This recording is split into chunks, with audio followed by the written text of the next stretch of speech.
I should be like you, Mel.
Ultimate on-demand destination for the UK's best fan-led football podcasts. Want authentic supporter insight on all things Bournemouth? Follow Up the Cherries in all departments on the TalkSport Fan Network. Club-dedicated content created by the fans, for the fans. Search TalkSport Fan Network.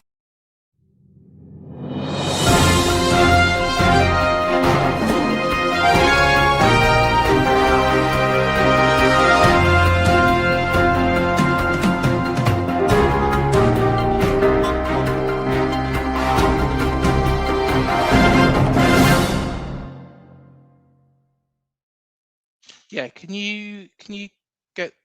Oh, I'm too late. Okay. The transfer window has closed, and we are here to give the reactions. Yeah, sorry, that was really bad. That is, although from the hospitality and events at AFC Bournemouth, one of the nice little packages there, I think from a couple of years ago, mind. But yes, the transfer window has closed, and we are going to review everything to do with it, both AFC Bournemouth and the rest of the Premier League. Now, of course, it wouldn't be a transfer show if I didn't have Manny Thangaduri with me. How you doing, Manny? All good, thank you, Craig. Just been slightly under the weather in recent days because obviously with the change of weather and so forth. But I think I told you backstage that the best part of being slightly under the weather is that my voice becomes a little bit deeper. And I happen to like a deeper voice. I cannot go too high, otherwise my throat would crack, literally. There we are. There we are. Do you know what? Deep voice is not a bad thing at all.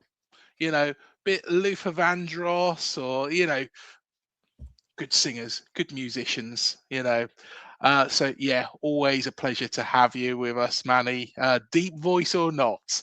And, of course, nobody can miss him because he's bright yellow tonight.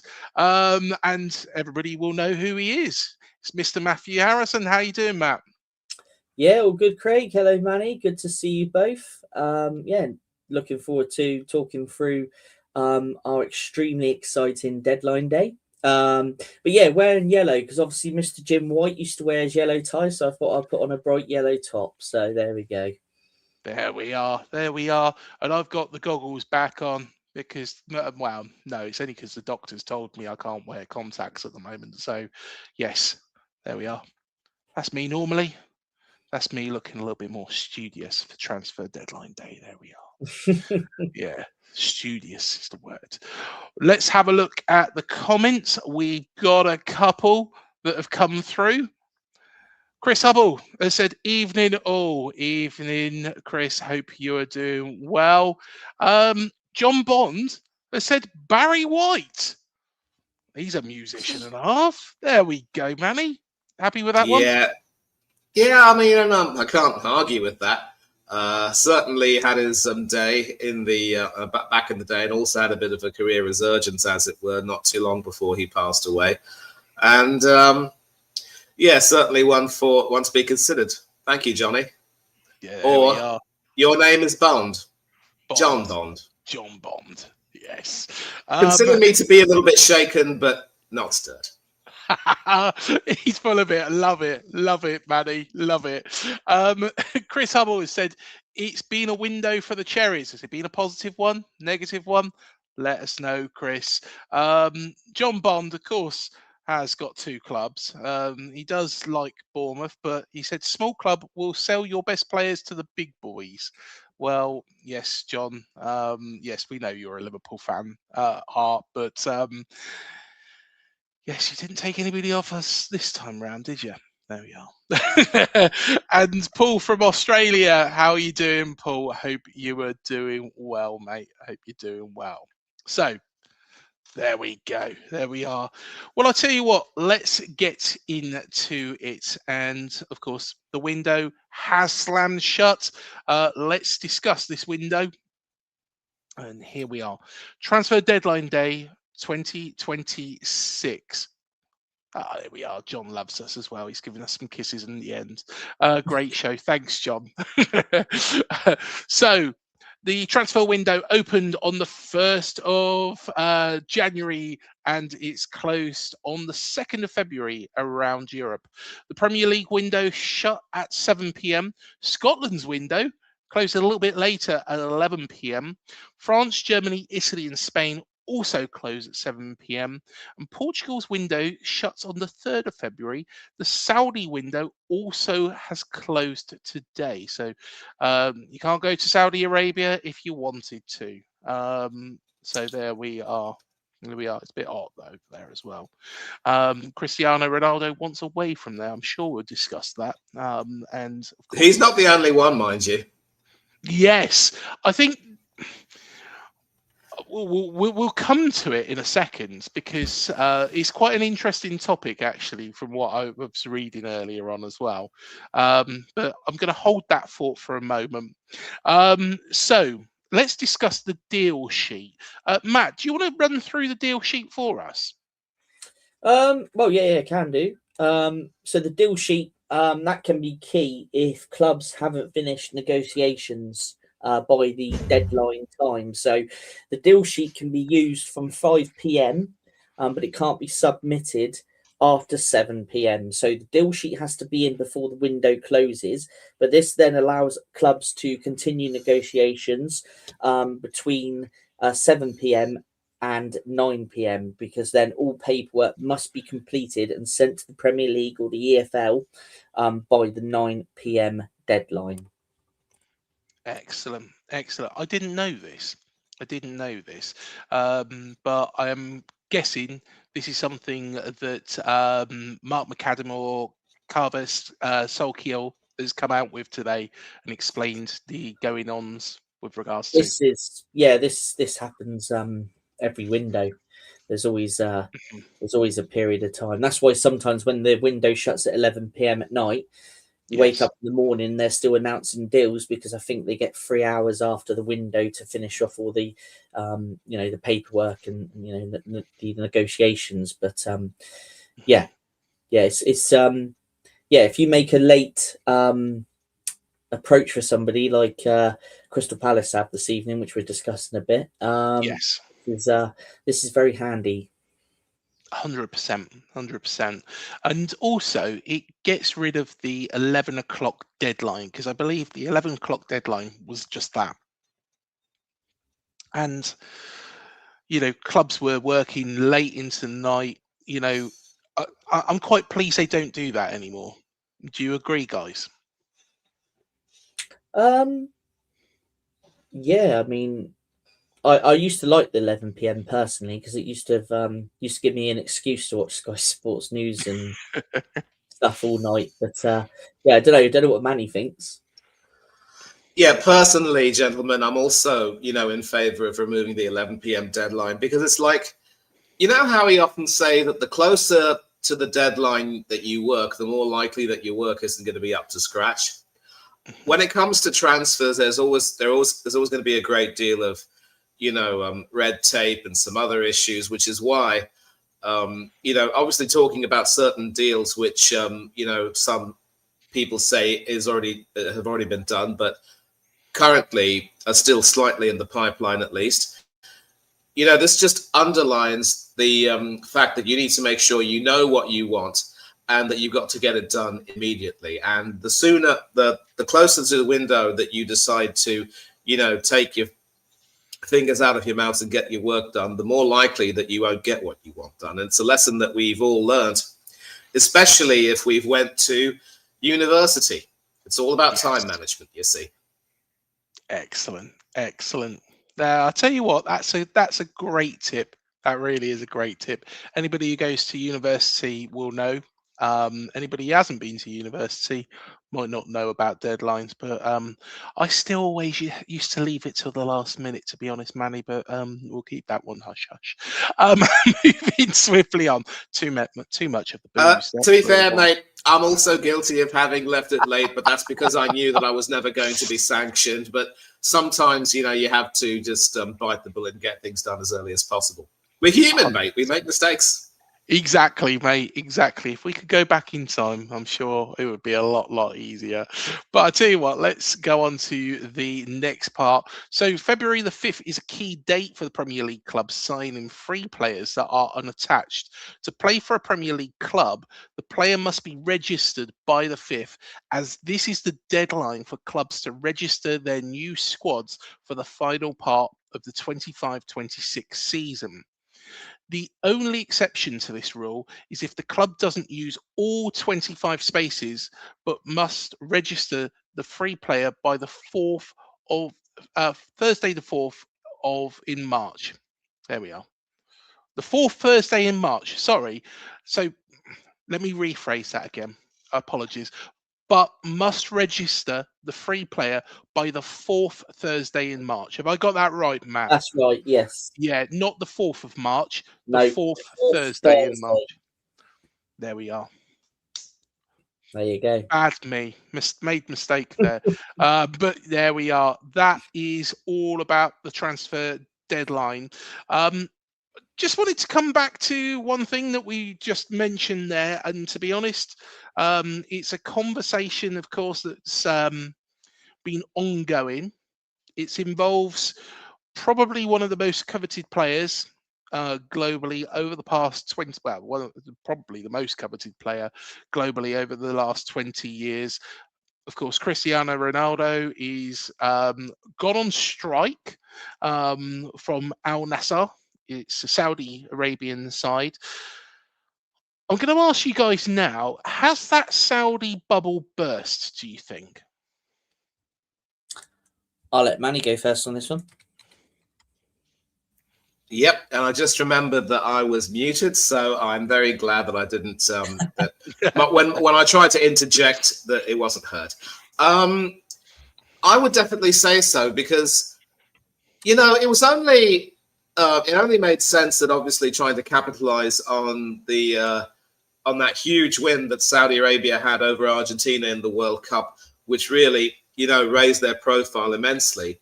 But they looked to capitalize on that. And obviously, with the wealth they had, they wanted to bring a larger number of people in. Truth be told, when I heard of Jordan Henderson accepting a big deal to come over to Saudi Arabia and play under his old Liverpool teammate, Steven Gerrard, he left before the end of the season. And not only with his tail between his legs, but without a single penny in his bank account. It's only natural, really, that when you try to sign certain players from different parts of the world, which are a lot more liberal, so to speak, to expect them to be ready and willing to adapt to what is a very restrictive Muslim society while also playing is not going to be very easy. And it's quite clear, really, gentlemen, that some of these signings were really only made for the purpose of promoting the league, and with Ronaldo and a few other superstars having been signed. And I'm not playing fast and loose with the term superstars, but some of these so-called superstars are pretty much near the end of their career. There was excessive promotion and some TV deals. There was even coverage of the Super League over in my neck of the woods, although I don't think that's available now. And, it's also common knowledge that Cristiano Ronaldo and his partner were not legally married, and living together out of wedlock is considered sinful in these Middle Eastern Gulf nations. And given that the UK has a large number of English expats, British expats, so to speak, living in these countries, they'd know about the rules, and you're always supposed to know about the rules and the culture of a certain country before you go there. And it's only natural that quite a few of these players will have some issues with regard to whether or not their families are completely happy and settled, or whether or not they just feel as though, you know, they're not really going anywhere, and they still feel as though they can, you know, really compete at a slightly higher level back in Europe or where they came from. And it just goes to show money isn't everything. And I really don't like this trend where certain players feel as though, you know, especially if they know that they have 2 or 3 very good years of football left in them, that they would just like to, you know, take this particular option and sign for, you know, a bigger pay packet every single week, which could, you know, come in handy for when they retire. I mean, I can understand that if you are at the end of your career where you only really have 1 or 2 years left, where you aren't as good as you used to be, but you can still do a job and you want to sign for these leagues.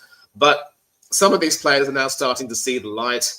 There could be some issues with regard to whether or not the clubs also want to continue paying certain players more money and these big salaries when they're sort of, you know, declining as a player, or their skills are amortizing a little bit.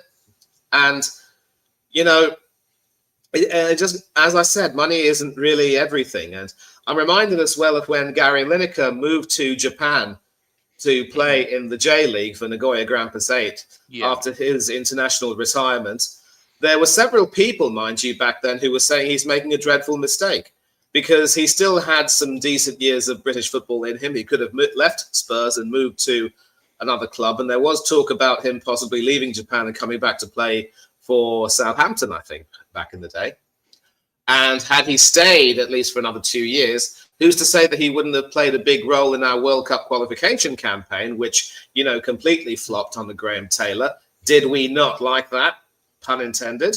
Lord rest his soul, as always. And the overwhelming narrative against that, and I think Jimmy Greaves, Lord rest his soul, said, you know, football's lasting on his mind, and obviously with such a lucrative package as what he was offered back then, there was no way he could turn it down. There were several other stars who were playing in the J League at the time. But sadly, as we all know, his season was blighted by a toe injury. He was never the same, and he retired not too long afterwards. But without digressing, it just goes to show, you know, it's not for nothing that we say that all that glitters isn't gold.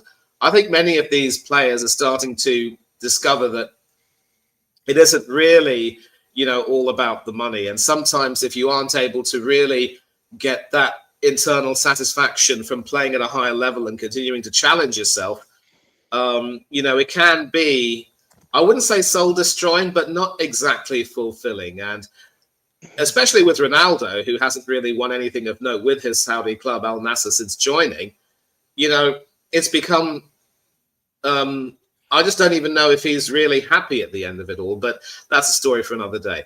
It's not surprising that a large number of players are feeling this way. And I think, you know, their target audience should really be, you know, players from, I mean, I wouldn't say target audience, but if you take a look at players from Africa, for example, who happen to be devout Muslims, many of them who join have no problems playing in Saudi Arabia. I think Sadio Mane is a perfect example of that. So it's not surprising that there are a few problems here. And I think apart from depending on these superstars and expecting them to improve the standards, what they really need to do is make sure that their own local players, especially those who are regularly being picked for the Saudi national team, get more and more of the opportunities. Yeah. But we'll see if they learn any lessons from this. Matt, have you got anything to add to that?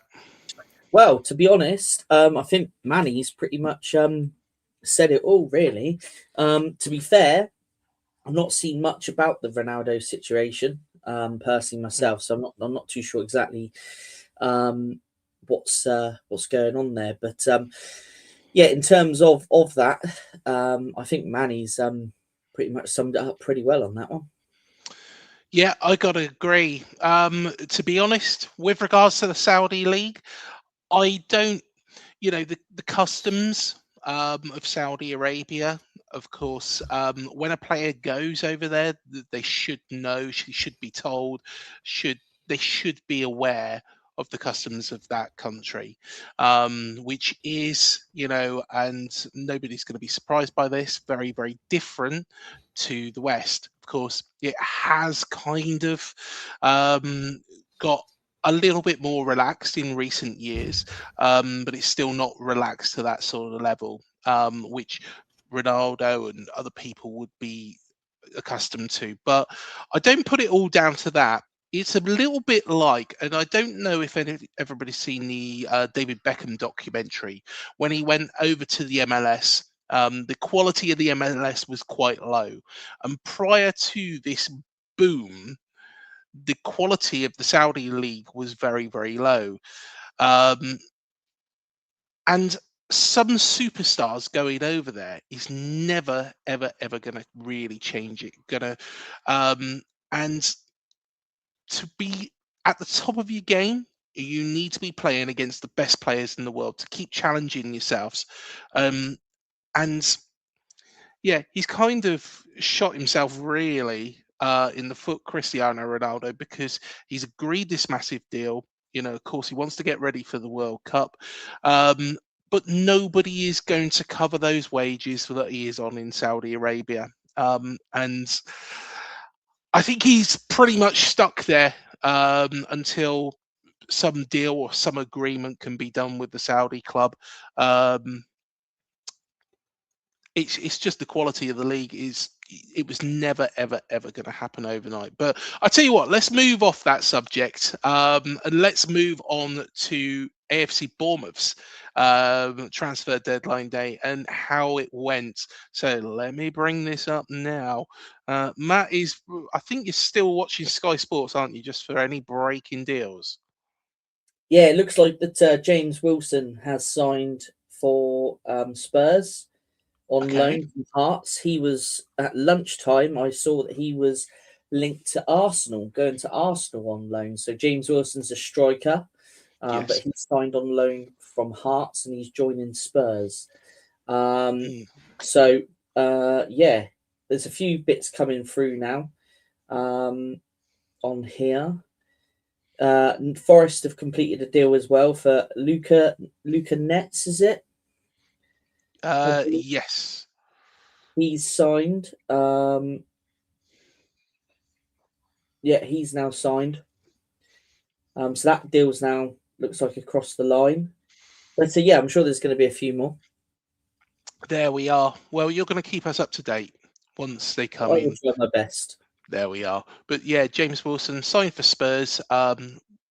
What looks like a massive move for him, and he's been instrumental, of course, in Hearts' rise up the league this year. They are top of the Scottish Premier League, so a break in the old firm's hold on that league at the moment, and fingers crossed continue and to West do so. Ham have put in a deal sheet for Chelsea's central defender that we were linked to back in the summer. His name's gone off the screen now. We were linked to him. Fair enough. Axel Disasi? That's him. There we are. Yeah. So there you go. There we are. So I'll tell you what we'll do as well in a moment. So keep your comments coming. And what we do want now is what you make of AFC Bournemouth's deadline day, or lack of it, and also the transfer window in a whole. But let's go through this because we have tried to make some activity. Matt, do you want to fill us in on Luis Enrique and what's happened here? Yes, so we made contact with Milan for Enrique, but unfortunately that was rejected by Milan. It was decided by the club that they wanted to keep the player for the rest of this season. So for the last couple of weeks, there seems to have been rumours and talks about the player and interest from Bournemouth. But yes, it seems that the Cherries did make contact, but unfortunately it was rejected. A wide player, isn't he, Craig, if I remember rightly? So obviously I know we do have, probably a little bit thin on the left side. in terms of numbers. I think it's only really Adley that's listed really as a left-sided winger. But obviously, it is said that Marcus Tavernier, Brooksy, they're not far from a return. So, and these days wingers can tend to play on either side. So I don't think it's the end of the world that we didn't get this one across the line, to be fair. But it does look like that we made the approach anyway. Yeah, of course. And I think, whilst it would have been, in my honest opinion, a welcome addition on loan, I think I feel comfortable with where we are at the moment. And of course, I'll mention right at the end as well, another player that was hinted that we were in for that hasn't even been mentioned today. So, make of that what you will. But Luis Enrique, there was definitely some sort of interest, but I'm a little bit on the fence, with him. If he had come in, there was also some talk as well, his previous conduct, which made me a little bit worried. But he's definitely a player that can play, and he's definitely a player that's got some quality behind him. But yeah, I'm not. Whilst it would have been nice to have that little bit extra backup, I feel comfortable. Manny, what do you make of this? Yeah, well, obviously we're going to come to it later, but I think one of the reasons possibly why the deal fell through was because, Milan were hoping in some ways to get Jean-Philippe Mateta from Crystal Palace. I think that fell through. So, Milan definitely were in no position to want to let Enrique leave. And if they're keeping him until the end of the season with Milan in the hunt for the Scudetto, it makes a lot more sense that they wouldn't want to sell him, really. So I also wonder if you kind of dodged a bullet with him, because as you mentioned, his attitude may not really be the best. I think, given that he's a Portuguese speaker, maybe he would have gotten on well with Evan Nielsen. But having said that, given that you've recently signed Ryan, would this bloke be necessarily the best influence for the youngster? I'm not too sure. But you dodged a bullet with him, and I think you've also dodged a bullet with Axel Disasi, because Chelsea fans will tell you he was a disaster. There we are. Sometimes things happen for a reason, and maybe this was never meant to happen for the points that you've made there as well. But let's just quickly go on to the next page as well, because both Remy Rees-Dottin and Dominic Sadie both rumoured to go out on loan for game time, but no deals have happened or been confirmed yet. Matt, is there still potentially something in these two leaving Dean Court temporarily to play their trades, and where do we reckon that they might end up? Yeah, it doesn't look like it. From reading and looking up on stuff, it doesn't seem that that's the case. But this was a rumor earlier on today. And yeah, I can understand, getting these two lads out for a bit of game time. It would do them the world of good. I think Dominic was out anyway on loan, but he had to be recalled to then let Julian Arehu go out on loan to Celtic. Yes. He's only allowed a certain amount of international loans, and I think he was on loan in Serbia. I think he was playing for a club out there. So I think the hope was to get him out so he can get some more game time, but it doesn't look like that has materialised. Fair enough. Is the loan window still like the Premier League in the EFL, down the leagues, or do EFL clubs have a little bit longer to actually make these loans happen? Do you know what? I can't actually remember on that one, to be fair. I can't actually remember whether, because I know what used to happen, I think, when we were in the lower divisions many years ago. I think when the transfer deadline day, the window used to shut, I'm pretty certain, was it a couple of weeks later, a loan window used to open up? Yeah. And we could sign because obviously that's how we used to get by signing players on loan at one point. So yeah, but I'm not too sure now how it works, to be honest with you. Yeah, I was thinking that, that maybe it does close a little bit later on or will reopen. So if you know, put the answer in the comments. Manny, do you know anything about the loan window? Not too sure I can really tell you, to be honest. And maybe everything sort of again, it also sort of boils down to the red tape that I told you about just earlier.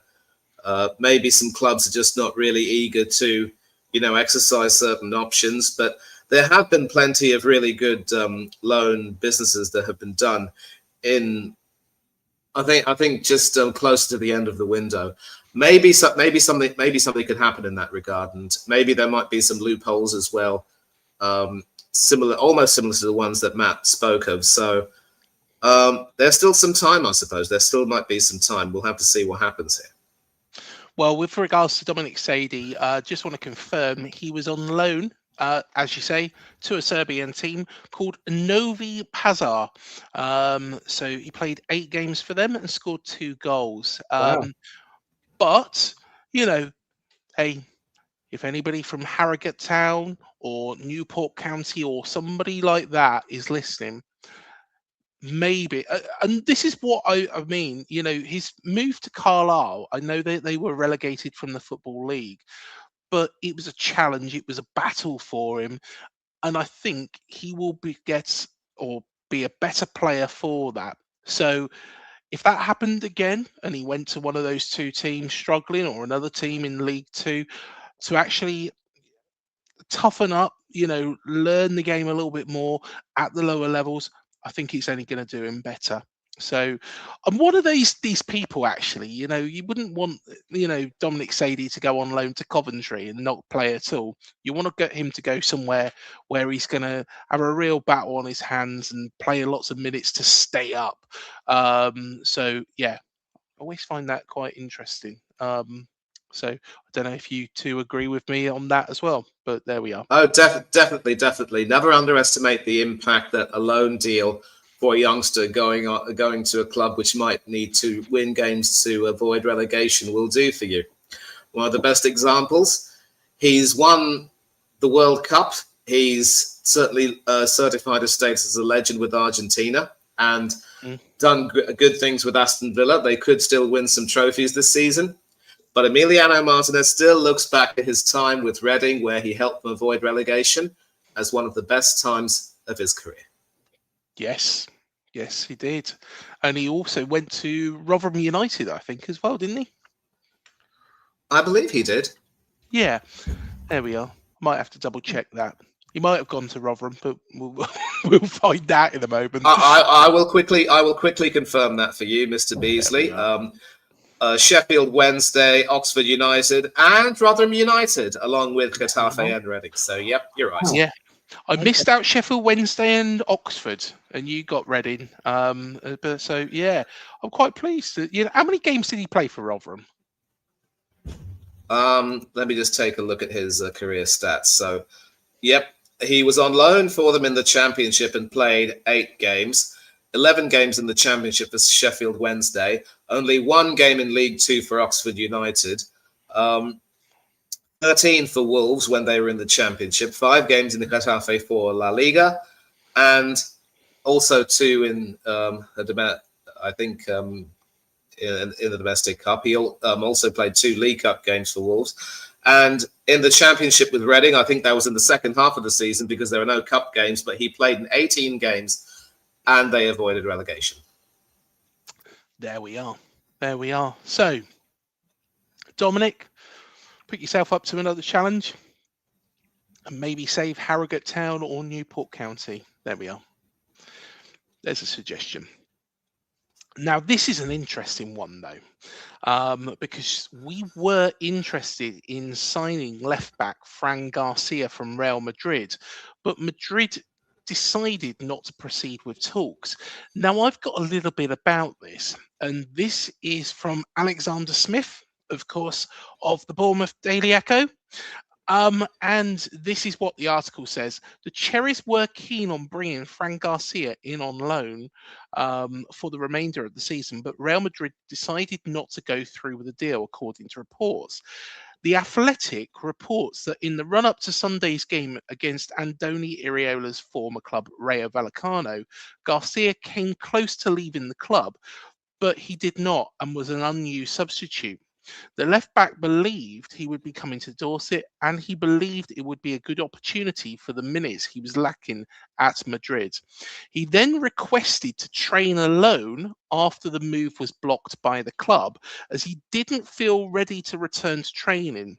That was not approved by the club, as he has completed the first 15 minutes of training with the team that was open to the media before he trained alone for the rest of the session.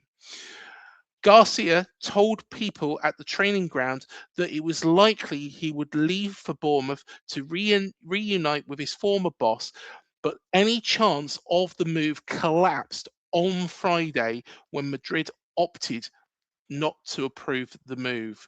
The 26-year-old worked with Iraola at Rayo with their stints at Madrid, the Madrid club overlapping directly, both at the club from 2020 to 2023. Sources out of The Athletic from the player said that they were expecting him to join the Cherries on loan, but after Madrid decided not to progress with the move, there was some disappointment. Garcia appears to be the fourth choice left back at the Spanish Giants, behind Alvaro Caracas, Ferland Mendy and Eduardo Camavinga. So there we are. Fran Garcia isn't particularly happy. What do you make of that? Who's go? Who would you like to go first on this one, Manny, or would you like me? You can take this one, Matt. Yeah, no worries. Yeah, we'll do. Yeah, I think it would have been a good signing for us, because obviously we have got Julio Soler now injured. Looks like he's out for the season, doesn't he? It seems quite a nasty hamstring injury, isn't it, that he's got? So yeah, it would have been good to see him come in. Would he have played many minutes for us? Obviously, Adrian Traffer seems to have really made that left back his own position now, hasn't he? Yeah. So would he, have had many minutes here? I mean, who knows? He may have made appearances from the bench here and there. It's interesting because obviously we were linked to him quite a while ago. I remember we were covering it a little while ago that, we were linked with him. Yes. I don't know. I can't remember if that was like a replacement for Kirkez at the time or what. But yeah, I think it would have been a decent move. Whether he would have got the minutes he wanted, I mean, I'm not too sure. But yeah, it does make you wonder, doesn't it? In terms of the left back position. Obviously, we know Smithy can fill in there, but we want Adrian Traffer to stay fit, for the rest of this season and keep playing in that left back position. But then again, also when you look into the development squad, and if I remember rightly, we've covered it on a previous show. We've signed a up and coming left back as well for the development squad. So who knows, if we did need some cover, we do have someone in the development squad that is a very, very high prospect. But yeah, I think in terms of the minutes the player would have wanted, I don't think he would have necessarily got them, in my honest opinion. But what I know of the player, I think he would fit into our team pretty well. So yeah, in terms of that, I would have no worries at all. But looking at the players, from the player's perspective himself, I don't think he would have probably got the minutes he would have liked. It's an interesting one because Andoni Iraola knows this player very, very, very well. He was Rayo Vallecano manager when he took him from Real Madrid. So he was at Real Madrid initially. He went on loan to Rayo Vallecano under Andoni Iraola. He made his first start in football under Andoni Iraola. Of course, he played for the Real Madrid's B team, which is called Castilla. Castilla, that's right. Have I pronounced that right? Have I? Yes, you have Castilla. That's right. Castilla. So he made his, first debut effectively full to La Liga appearance under Andoni Iraola. And that was against Mallorca, and of course 1-0 win. And then he was bought permanently. But what's interesting about this is Real Madrid tied in there a €5 million buyback fee, which they initiated. And he's played 63 times for the Spanish Giants since moving back in 2023. So Andoni Iraola will know him very, very, very well. And no doubt, can probably see where he can get the best out of him. Do you think, Manny, if this guy had come on board with AFC Bournemouth, that he could have potentially got that left back position off Triffitt and maybe made his move permanent? Well, it's hard to say. I mean, hindsight's always 2020. And let's not forget that, as Matt mentioned, the big reason why Bournemouth were going in for him was because of Soler's unfortunate injury, which, of course, has ruled him out till the end of the season. And this chap also certainly doesn't seem to be a bad player. He's actually quite tidy. And in addition to having done quite well with Vallecano and Madrid, he's also been capped twice for Spain and played his part in their qualifying campaign for the 2024 Euros, which, of course, Spain won. Sadly, I don't think he was picked in the final squad by Luis de la Fuente. But, a signing like him, and again, it's very difficult to say because, yes, as Matt mentioned, Adrian Truffett has made the left-back spot his own after struggling initially, let's not forget. Not easy to replace the legend, shall we say, that was Milos Kerkez. But again, it just goes to show that injuries can hurt at any time, hurt you at any time. And I will say this right now, that if, heaven forbid, something were to happen to Adrian, then you could find yourselves up the creek without a paddle, literally. So he would have added a great deal to this side, certainly a very tidy player. And if he's highly recommended by your head coach, then, that makes the cherry all the sweeter. And it would have been the cherry on top, but sadly, didn't work out that way. And I certainly can understand Fran's frustration at not getting too many minutes and also feeling as though the return to Real Madrid has not worked out the way he would like. And it's all the sadder because, obviously when he returned, he thought that he was ready to offer competition for that left-back slot, but sadly it hasn't materialized. And surprisingly, given that Real Madrid aren't exactly pulling up trees at this particular point in time, they're behind Barcelona in La Liga, and they are struggling now to qualify for the knockout stages of the Champions League. I believe they're in the playoffs. You would think that Fran would have a bit of a role to play, and certainly if some players are out of form, but I don't think Xabi Alonso saw it that way. I don't think Alvaro Arbeloa sees it that way. So it's all the sadder for him. And I hope that he will come to a resolution at the end of this season. And maybe, you could decide to go in for him and sign him permanently. But it also makes sense that Real don't want to let him go just yet, especially at this point in the season where, anything can happen with regard to injuries and so forth. Yeah, most definitely. So that is Fran Garcia. Of course, not coming to Dean Court, but not happy that he's not. So there we are. He wanted to come, but unfortunately, he will not be joining us this window at least. And at 5:24 p.m, our friend Mark McAdam tweeted stating that transfer deadline day was done for the Cherries and that Iraola was happy with the deals done this window. There we go. Mark McAdam said, that Iraola is very, very, very happy with the business done. So I tell you what, we'll go around the room. Of course, there was mentions, and I did try to actually get a conversation going with Alejo Rivera. I think he might be out on business with regards to Ian Sabere. I can't even say his word. Manny, help me. Subiabre. Subiabre.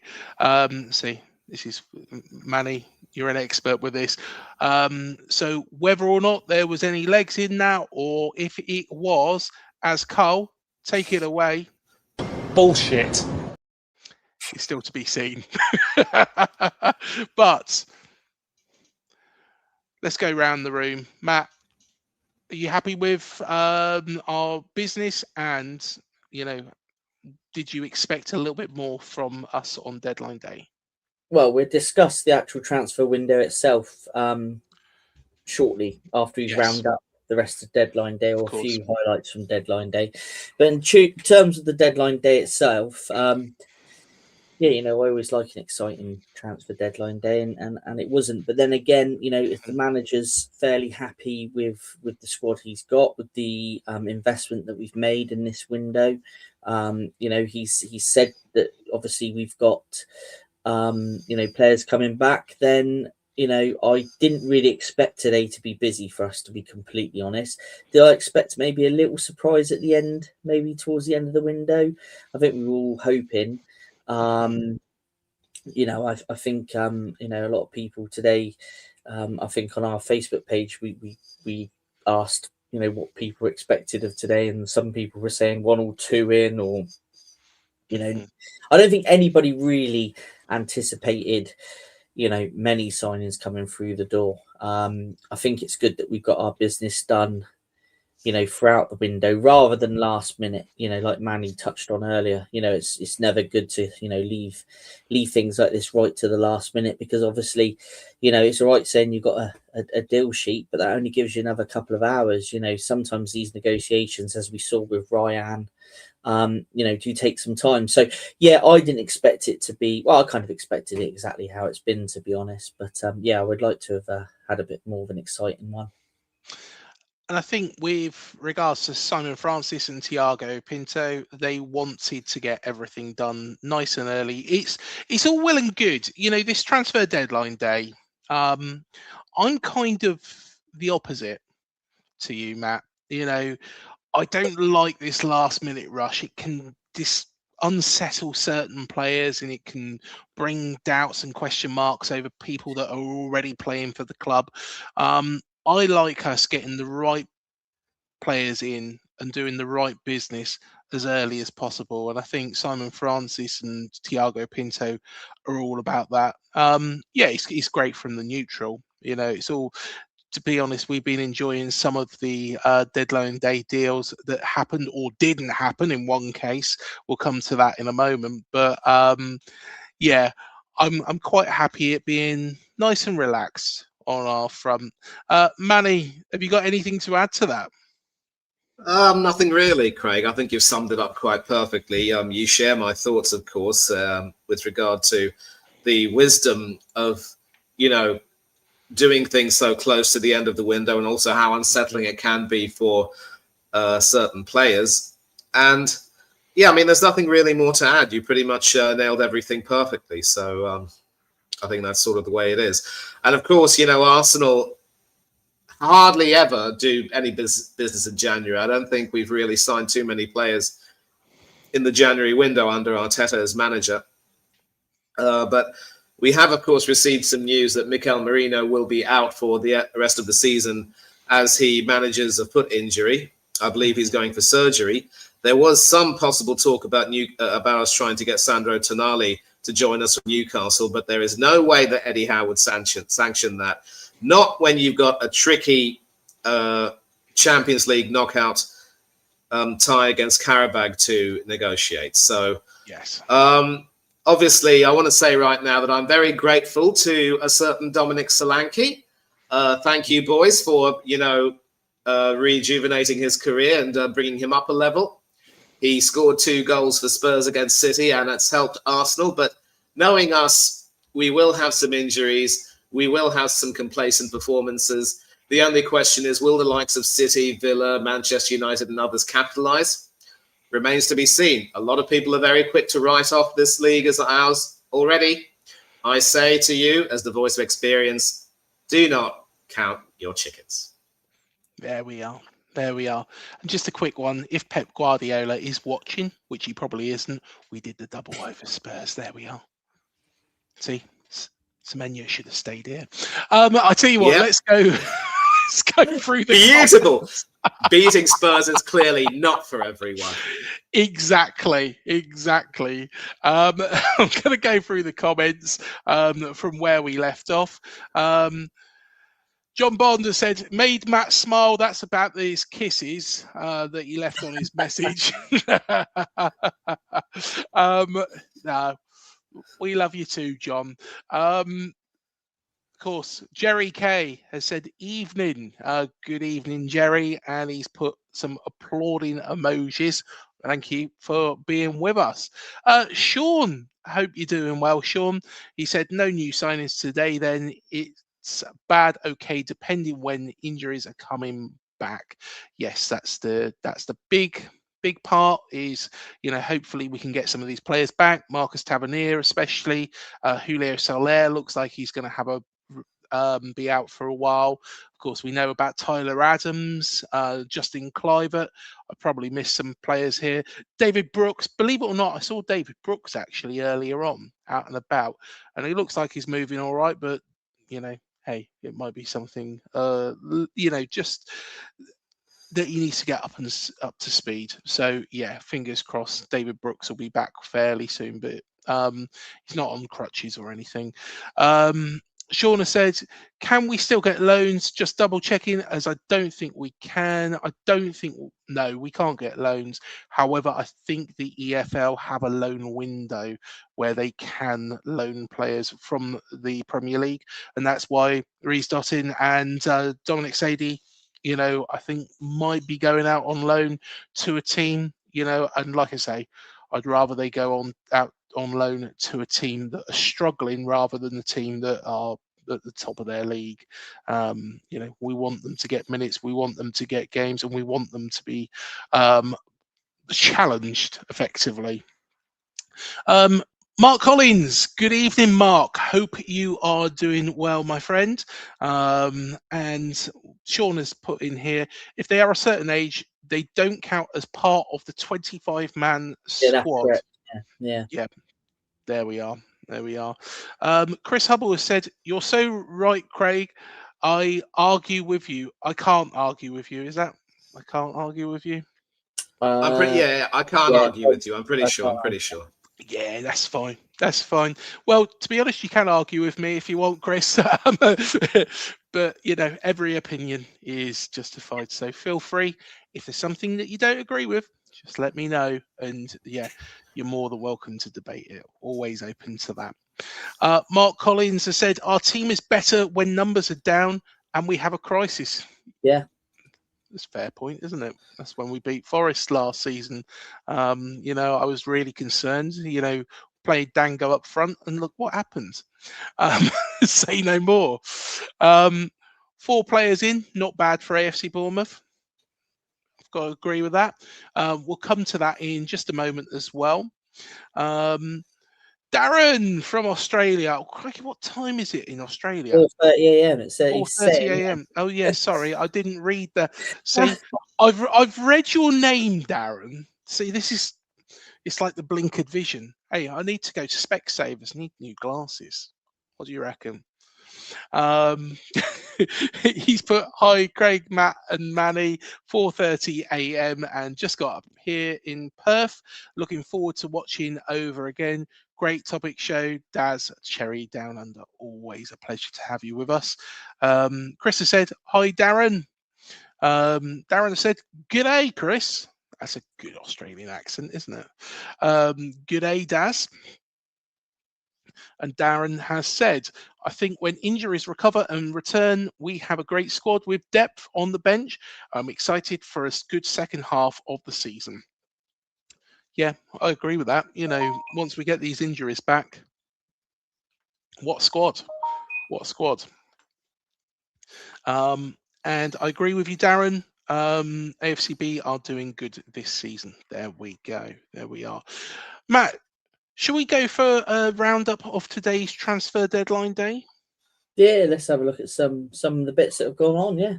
here we are. So this is all the exciting stuff that has been going on today. We are going to touch on briefly, but keep your comments coming, and thank you everybody who is in the room. We have had at one point 22 people watching over various sources this evening. So if you're new here, hit like, hit subscribe, hit the bell button. You're always welcome, and get involved. We're a nice bunch here. Everybody in the chat's nice. We're a good bunch here. So here we go. Stefan Ortega has joined Nottingham Forest for £500,000, and Alexander Shinchenko has joined Ajax in a permanent transfer deal, of course, from Arsenal. This was completed over the weekend. Any thoughts on these two guys? Let me start by saying thank you and goodbye, Alexander Zinchenko. Never should have started for Arsenal at the expense of a far more polished and accomplished left-back in Kieran Tierney, who, unlike Zinchenko, will be going to the World Cup. Yes, I went there. And obviously the loan move to Nottingham Forest has not worked out very well. Couldn't make the grade under Nuno, Ange Postecoglou or Sean Dyche. And, of course, that wretched loss to Wrexham in the FA Cup has pretty much sealed his fate. Makes sense for him to move to Ajax. Maybe he could have a career renaissance. Worked for Jordan Henderson, if I do say so myself, now back in the Premier League with Brentford. Let's see how well he does. And Craig, you and I were discussing the Ortega deal. We were talking about how Forest were interested in either getting him or Jose Sarr from Wolves. And I said that there's no chance that Jose Sarr would leave because he's won back his place in the Wolves team. He's their captain and playing regularly. If he were to move to Forest, he'd be in competition with Matt Sells, who pretty much has his spot locked up. And of course, there's Kieran Tierney's Scotland teammate Angus Gunn, who hasn't kicked a ball on the field in anger. And I'm a bit surprised that Angus Gunn hasn't been allowed to move anywhere, although I might possibly take a look and see what's up with him. But Ortega was probably more the expected signing. And this should be a good move for him because I think he will relish the competition, but he might also fancy his chances of breaking into the Forest team and maybe staying there. Whereas under Manchester City, yes, he played in the cup games and yes, he played a big role in City's Premiership win in 23-24 at our expense, of course. Ederson was always going to be the number one there. And with the club having let Ederson go and signed Gigi Donnarumma and James Trafford, there were no prospects for him, and I'm glad that he secured a move. And there's still nothing really about Angus. I think there's nothing really about Angus Gunn moving anywhere. But Ortega, great move for him. I seem to remember because he signed from Norwich City, and there was some sort of rumour going on about him going back to Norwich. He's only played once for Forest, hasn't he? And I believe that's a cup game. But I think Stefan Ortega is going to put a little bit more pressure, on, of course, Matt Sells. So I guess that kind of makes a bit more sense. Gunn hasn't played a game. He wasn't even picked for the squad at the best of times. And it's an indictment of how lowly rated he is that although he is now, of course, second goalkeeper, Sean Dyche opted to sign Ortega in the window. He needs to get some game time. Scotland are going to the World Cup, and especially with Craig Gordon having gotten minutes as of late for Hearts, Gunn needs to get some game time. Otherwise, he might as well be Tommy Gunn more than anything else. Brilliant. It's brilliant. Matt, have you got anything to add to that? No, not really. Obviously, Manny's the man when it comes to Arsenal. So obviously, yes. Yeah, he's round this off pretty well. So yeah, we can move on to the next one. Okay, well, this is a late £20 million offer, which Everton have accepted from Crystal Palace, of all teams, for Dwight McNeil. So, of course, the Everton player looks like he might be going to Selhurst Park. Has this been completed? No, looks like it's a deal sheet. Deal sheet. So this one broke very late. So it might be, of course, the 9 p.m. deadline has just passed, but it could well be announced to the media very, very soon. Of course, the media might find out a little bit later, but Matt, Dwight McNeil, what do you make of him moving to Crystal Palace? Of course, he's been quite an important player in parts for Everton, but do you think Palace are desperate, aren't they, to bring players in, considering the window they've had? They probably had the worst of the windows. Yeah, I mean, in terms of value, I think it's probably not a bad buy, but yeah, I think you're probably right. I think they're probably a little bit under pressure on to bring in.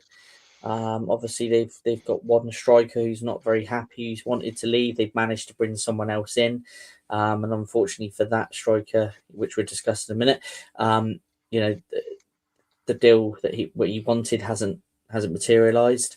Yeah. Obviously, I know they've lost Eze obviously at the beginning of the season, didn't they? Yeah. And obviously bringing in Brennan Johnson as well was a good signing. So yeah, I mean, it'd be interesting to see what happens with Dwight McNeil at Palace. I don't know whether he's going in as a squad player or I don't know whether he'd be a starter or not. I'm not 100% certain on this one. I don't know if he's going in for a bit of squad rotation. He can do a job for Palace, definitely. But yeah, I think Palace have got problems. Palace really have problems. Of course, Mark Gay left to go to Manchester City in this window. He's a massive loss for Crystal Palace. Of course, Erebeshi Eze and of course Michael Elise before him. It seems like that heart and that spine of that team is being pulled out. I don't think, and I'm going to criticise a manager here as well. I don't think it was sensible of Oliver Glasner to come out and say that he wants to leave Crystal Palace during a transfer window. If this happened, Matt, I'll be honest, if this happened at AFC Bournemouth and Andoni Iraola said, look, I want to leave AFC Bournemouth during a transfer window, it's a bit of common sense, it's probably destabilized the club. It's put a lot of players on the back burner.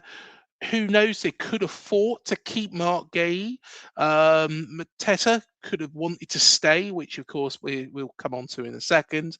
Had he not come out with that. What's your opinions of that? I think it's a difficult one, isn't it? Because when you look at it across the board now, do managers have a lot of control on transfers anyway? Yes, he is leaving Oliver Glasner, but does he have full control on transfers? I very much doubt he does. No, he probably doesn't. It's you go back 20 years ago, and managers had virtually all the say on players that they signed. Whereas now, you've got technical directors and directors of football and things like that. I mean, you look at the setup we've got. Andoni doesn't really, he has an input, but obviously all the recruitment's done, by the likes of Simon and Francis, and what a great job they're doing.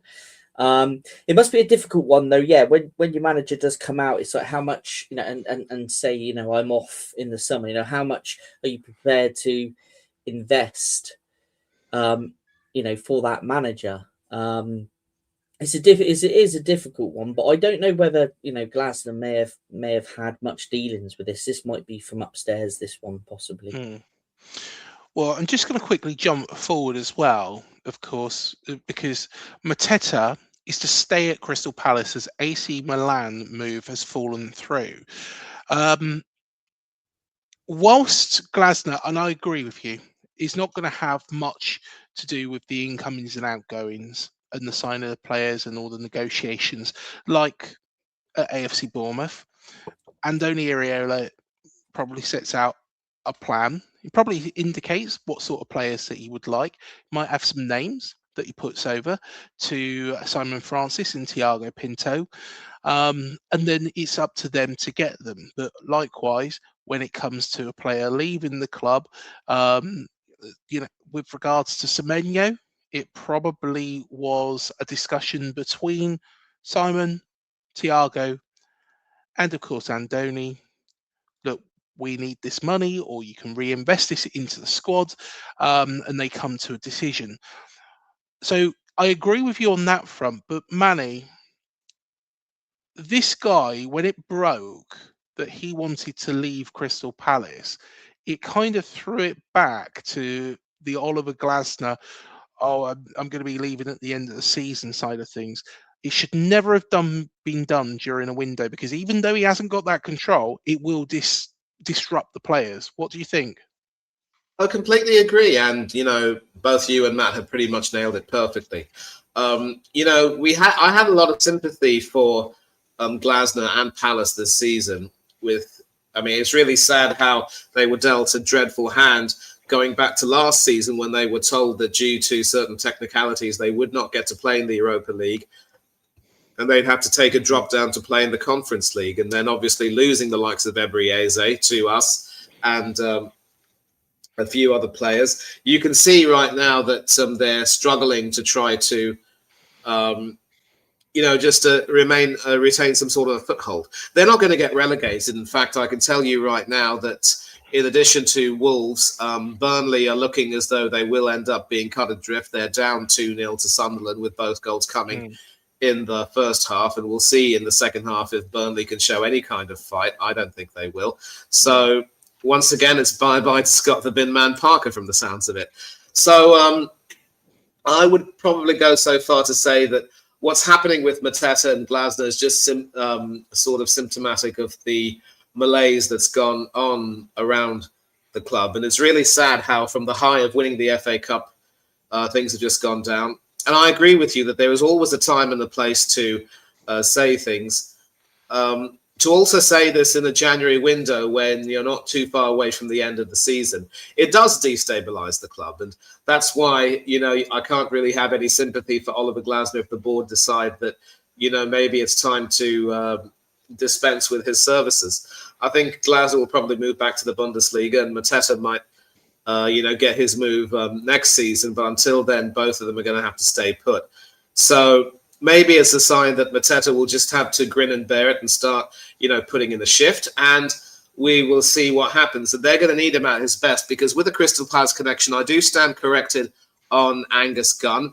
He did actually come on at half-time when Nottingham Forest played Crystal Palace at the City Ground due to an injury to the first-choice goalkeeper, Matt Sells. So it looks as though Gunn will probably have more chances to play, but with Stefan Ortega coming in with his pedigree again, that might remain to be seen. And, of course, Forest are out of both cups, so it could very well be that whoever does get the gloves now will probably have the gloves until the end of the season. So that's Matt Sells and John Victor out, and the timing has worked out well inadvertently, because I didn't see where Gunn was going to get his next minutes from. But now he's come on and put in the shift. So all's well. That's sort of worked out quite well for him. But with regard to Mateta and Glasner, there's really nothing more that I can say on this. And hopefully, until the end of the season, he both player and manager will get their act together. And I think now with the window over, I think Mateta will probably be brought back into the squad if he trains a lot better, and then we'll see what happens from there. Well, to be honest, Mateta is... I wonder how he's going to react to this move falling through, and it might come back to haunt Crystal Palace, because is he going to give the 110%? He should do. He's being paid by Crystal Palace. I don't like these players that do just give up the ghost and, kind of sulk and don't give 110%. Yes, we know who did that to us, and he's vilified for it, rightly so. But with regards to Mateta, hopefully he'll put on his boots, he'll stay strong, he might get his move, in the window in, of course, the summer, and then everybody's happy. But he's got a job to do for Crystal Palace because, to be honest, I kind of disagree with you, Manny, on this. I don't think Palace are really that safe because we are seeing a bit of a improving West Ham, slowly improving, but improving, and Crystal Palace are kind of falling apart. So we shall see. We shall see. What we'll do is let's move off the subject of Crystal Palace and let's go to Wolves. And of course, yeah, we'll bring up Palace because Jorgen Strand Larsen has actually joined from Wolves. Yeah, I forgot about him. To be honest, or form Wolves, if you read what it says. Form Wolves, yeah. To be honest, I forgot about him on Saturday. Really, to be honest, he had a couple of good chances Saturday to score. He did, but to be honest, from what Wolves fans were saying, of course, Dave Azzopardi, our good friend Dave, it didn't seem like he was over enthralled with him, and didn't seem like he was really bothered. He could be the man that effectively replaces Mateta, but yeah, what do you make of this move? 48 million. I think it might have been 25. I think in the end, I think 40. Okay. I think 48 million was last year's valuation, but then I think it might be 25. I don't know. Yeah. I don't know for definite, so don't quote me.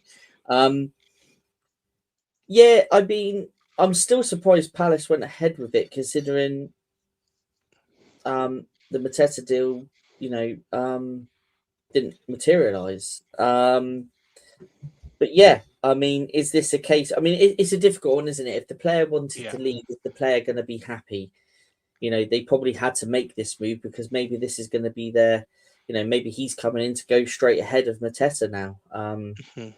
I mean, who knows? But yeah, obviously, watching your chat with Dave the other day, yeah, he didn't really fill me with confidence that Wolves rated him very highly. Did have a couple of chances against us. One was a header, which really, I think, put someone else there. They might have buried it. But yeah, it'd be interesting to see what happens. Is this a new, it's a new start for the player, and let's see what he can do. Might revitalise him a little bit. Well, it's a deal up to 48 million. Right. So there's probably perks on the top of this. But this might be a case of Wolves cashing in. He hasn't had a great time recently for Wolves. Like you say, yeah, he did make a couple of good attempts, but to be honest, was I worried about him? Not really. In all honesty, going into Saturday, he's been a little bit of a lost player this season. Maybe it was partly because of Wolves. Let's see how if he improves at Palace. But I think he's going from a frying pan into what is a fire at Crystal Palace. Okay, Wolves are probably dead and buried. I think most Wolves fans that I've spoken to, and despite, I'd quite like to see Wolves stay up, of the bottom three teams in there at the moment. But, I think they are pretty much dead and buried now. In all honesty, let's see how he gets on at Crystal Palace. But I think this might be a case of Wolves cashing in whilst they still can. What do you reckon, Manny? Completely agree. And I did mention that Wolves and now Burnley are going to be cut adrift. And, the reason why I think Crystal Palace won't get relegated is that there is still something in them that can, somehow pull out results if they get some decent players in. And Strand Larsen coming in might potentially be a decent thing for Mateta. Maybe it'll give him, the competition that he needs. It'll be the kick up the backside he needs. So at least he starts performing a little bit better before his next move. And, it is also going to be beneficial for Strand Larsen. I think, when you leave Wolves that are in a desperate state as they are in now, when you leave that sort of a club and then go to a club where there is a chance of him, at least staying up a little bit, it only makes more sense that he would want to move away. So good luck to him. Yes, most definitely. Most definitely. I'm just going to quickly cover off one very, very quick one as well. Calvin Phillips has signed on loan and joins Sheffield United from Manchester City. He's had a bit of a bad one, hasn't he? Yeah, I mean, for Very this one, bad. for this Go ahead, one, Matt. I'm sorry, Manny, I'm talking over you there. Yeah, for this guy, I mean, he was great for England during the Euros and before that. And, unfortunately, he's not worked out for him at Man City. So I'd just like to see him go into a side and get some game time and get his performance back, because, I really rated him for England. I really did. But unfortunately, sometimes when you do make a move to a big club like City, it sometimes can hamper your career. But he's a really decent player, and I hope it works out well at Sheffield. And I hope he gets some game time, and I hope he gets his performance back. I really do. Definitely. Well, let's just quickly go over our transfer window. We're just going to jump into that, and let's rate our transfer window. So the outgoings was Julian Arejo. He went to Celtic on loan. Of course, Antoine Semenyo, we know where he went, Manchester City for £64 million. Noah Botin went to Salisbury City on loan, and Roman Faver went to Auxerre for an undisclosed fee. The incomings, though, was Fraser Forster, unattached. He come in on a free. Alex Toffs come from Fanafrikos for 13 million. Christos Mandas, Lazio on loan. And, of course, our Samba star, Rayan, come from Vasco da Gama for £30.3 million. I know, Matt, you've got to shoot off in just a moment, but happy with this window? Yeah, I mean, when you look across, both outgoings and incomings, yeah, I mean, it could have been, probably worse, because if we knew we were going to lose Semenyo. I mean, the talk was going on for so long. We knew he was going to go, and from his career perspective, footballers' careers are only short. He's in his prime, and he's proven that at City now. He's really hit the ground running there and doing really well. So, yeah, I think none of us could be surprised that Antoine went, but conducted himself in such a professional manner. When you look at Julian Arejo, obviously I did a little video, I think back in September time, not long after the Brentford Cup game, and I kind of predicted in that video that this transfer window he would go out on loan. Obviously there's been a bit of a manager change and stuff at Celtic, so hopefully he still gets some game time. I think it's very vital for him, so I think it's a good move for him. Obviously, Ferrer, I think initially it's an loan deal, isn't it? And then I think there's an undisclosed fee at the end of it. What I saw of him in a Bournemouth shirt, and especially during pre-season friendlies, I thought, you can tell there's a real decent player there, but just unfortunately the competition's been so strong in the time he's been at the club. And, again, might be, best for the player to move on and explore other opportunities, which it looks like he's doing. Again, recruitment, when we look at the players that have come in, first, obviously the first player we brought in was Fraser Forster, wasn't it? Forster. Yes. Okay. I don't think he's going to play. I don't think he's going to get a game, but and I think Manny might have touched on this in a previous transfer show. His importance is going to be on that training field, a bit like Scott Carson at Man City was. Be that that figure, that experience, that talker. And I think when there's been a lot of pressure on Petrovic, I think someone like Fraser coming in to pass on that kind of experience and be a talker, confidence, I think his role is going to be more important than people might actually think. Alex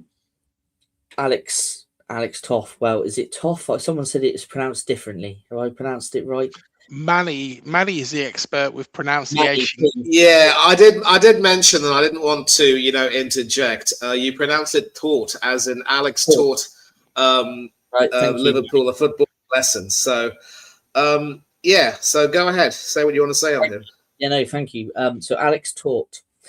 Robbie Keane spoke very, very highly of him. Obviously, he was his manager there for a period of time. Excited by this one, like I've said many times. I think again, it's just a shout out to the recruitment, the scouting operation that we have. To pick out players like Tort, who's got a very, very bright future ahead of him. And he's coming to the football club, and he's going to be an asset wise here, and he's also going to learn a lot and develop his game. So yeah, and when you look at 13 million, when you look at it from a business side of things, it's a decent player at very, very, I know it's 13 million, but in terms of what you see on transfer fees, it's a very, very good for the money side of it as well. And you look at probably the investment the club has made on previous players, and in terms of money that we've made back when players have moved on, this looks like it could well be another one where he might be worth a lot more money further down the road. Who knows? But for the meantime, he's going to be a great addition to the squad, and I think what they're looking at now is the type of player that can take the squad forward and up a level from where we have been. Mandas, really interesting signing. I welcome this one because I think whereas you've got Fraser, who's going to be the talker, the experience, Mandas is the one that's going to keep Petrovic on his toes, in my opinion, and really push him on the training field. And I think that's what Petrovic hasn't had this season. I've said that many times. So yeah, great sign in there. So it'd be interesting to see if he gets any game time. Will he? I mean, who knows? Who knows? I mean, Petrovic has put in some really good performances lately, and that's been great to see. So, but yeah, he's going to definitely keep Petrovic on his toes.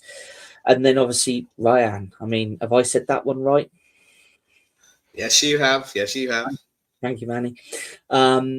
Yeah, I mean, what a player. I mean, the impact he made just off the bench. I mean, we've only seen, a small part of him, but in terms of what, he did against Wolves, he's looking very exciting.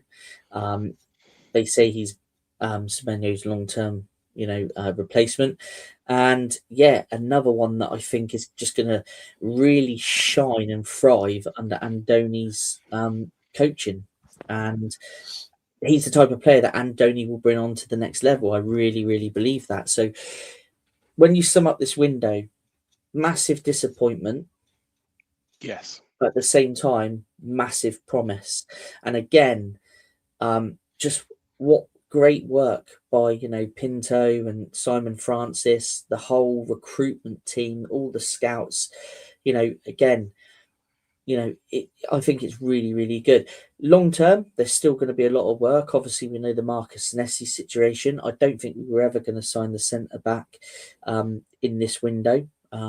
Maybe there's still some hope that he may sign. If not, I'm sure they've got their targets that they want to, which they're going to pursue in the summer window.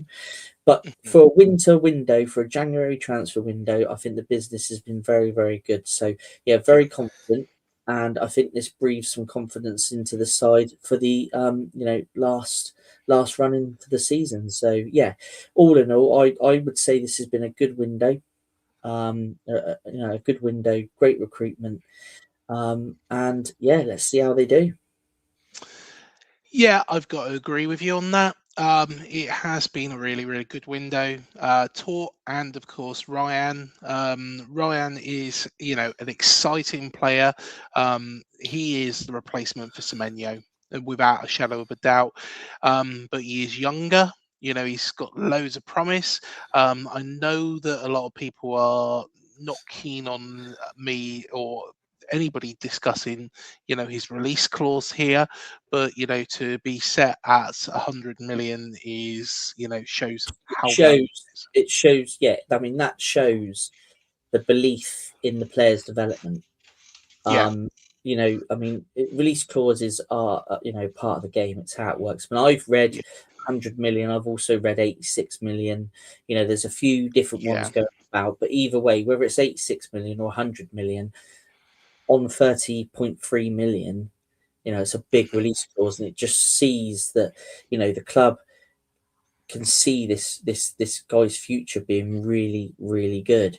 And they wouldn't put a release clause in there of that kind of value, between the agent and in the negotiation process, if the club didn't believe that, at some point the potential of this player will be reached to kind of demand that kind of money. So I think that also shows, belief in the player as well, which, again, excites you. I mean, you look at, Krupi, Yes. Ryan, they are, the along with the guy that plays for Barcelona, Lascelles. Lamau. Lamau, they are the 3 top under 20 players, and we've got 2 of them.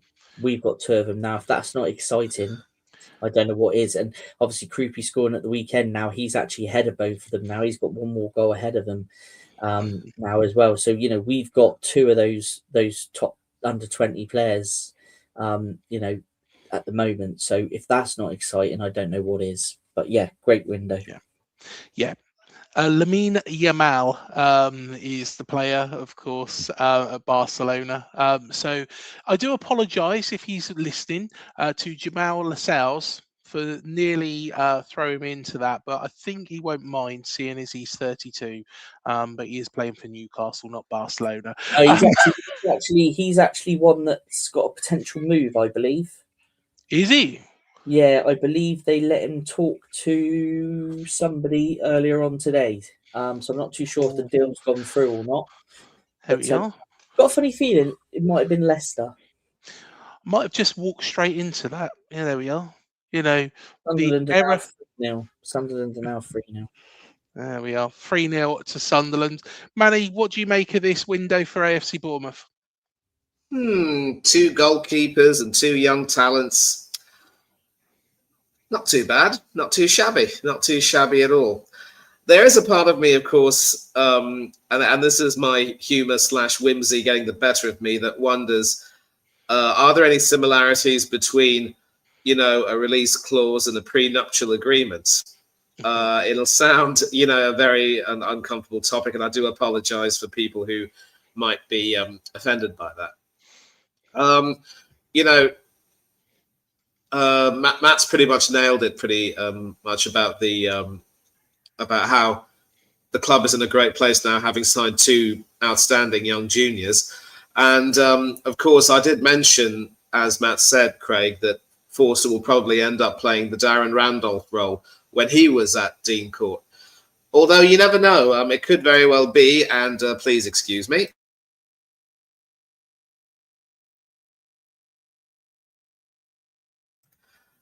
My apologies. It could very well be, you never know, that if Petrovic does get an injury between now and the end of the season, Forster could come in, because let's not forget Forster is the more experienced when it comes to playing in the Premiership. And Manders, talented as he is still, I would say, slightly unproven.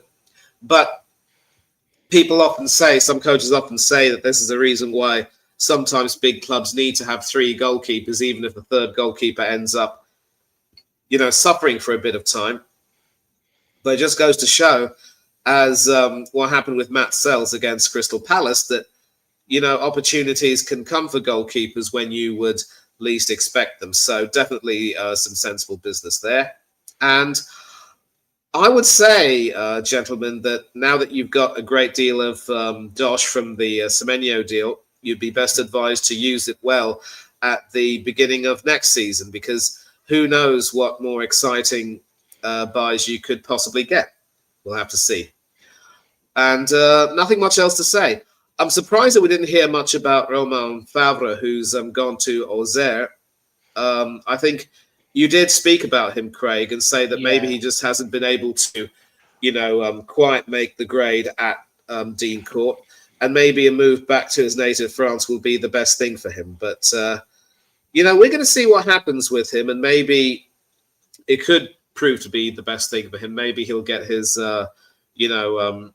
happiness for the game back. We'll just have to see about it. Most definitely. But there we are. That is our window. So the players that were incoming and outgoing from AFC Bournemouth. We are just going to briefly run through all the transfers in and out of each of the Premier League clubs. So should we fire away? By all means. So let's start off with your beloved Arsenal, Manny. And I'll tell you what, I'm going to make this full screen as we go through each one, but everybody can hear you all. In, as you say, no signings. Out, Louis Copley to Crawley on loan. Ethan Nwaneri went to Marseille on loan. Of course, he was linked with AFC Bournemouth. Maldini Kakuri. Kachuri, I think is how you pronounce it. Kachuri, there we are. To Grimsby on loan, and Alexander Zinchenko went to Ajax on a permanent deal. Happy with the players leaving. Ethan Nwaneri, of course, we wanted him here at one point, but it seemed like he wanted to go to the continent. Disappointed you didn't bring anybody in?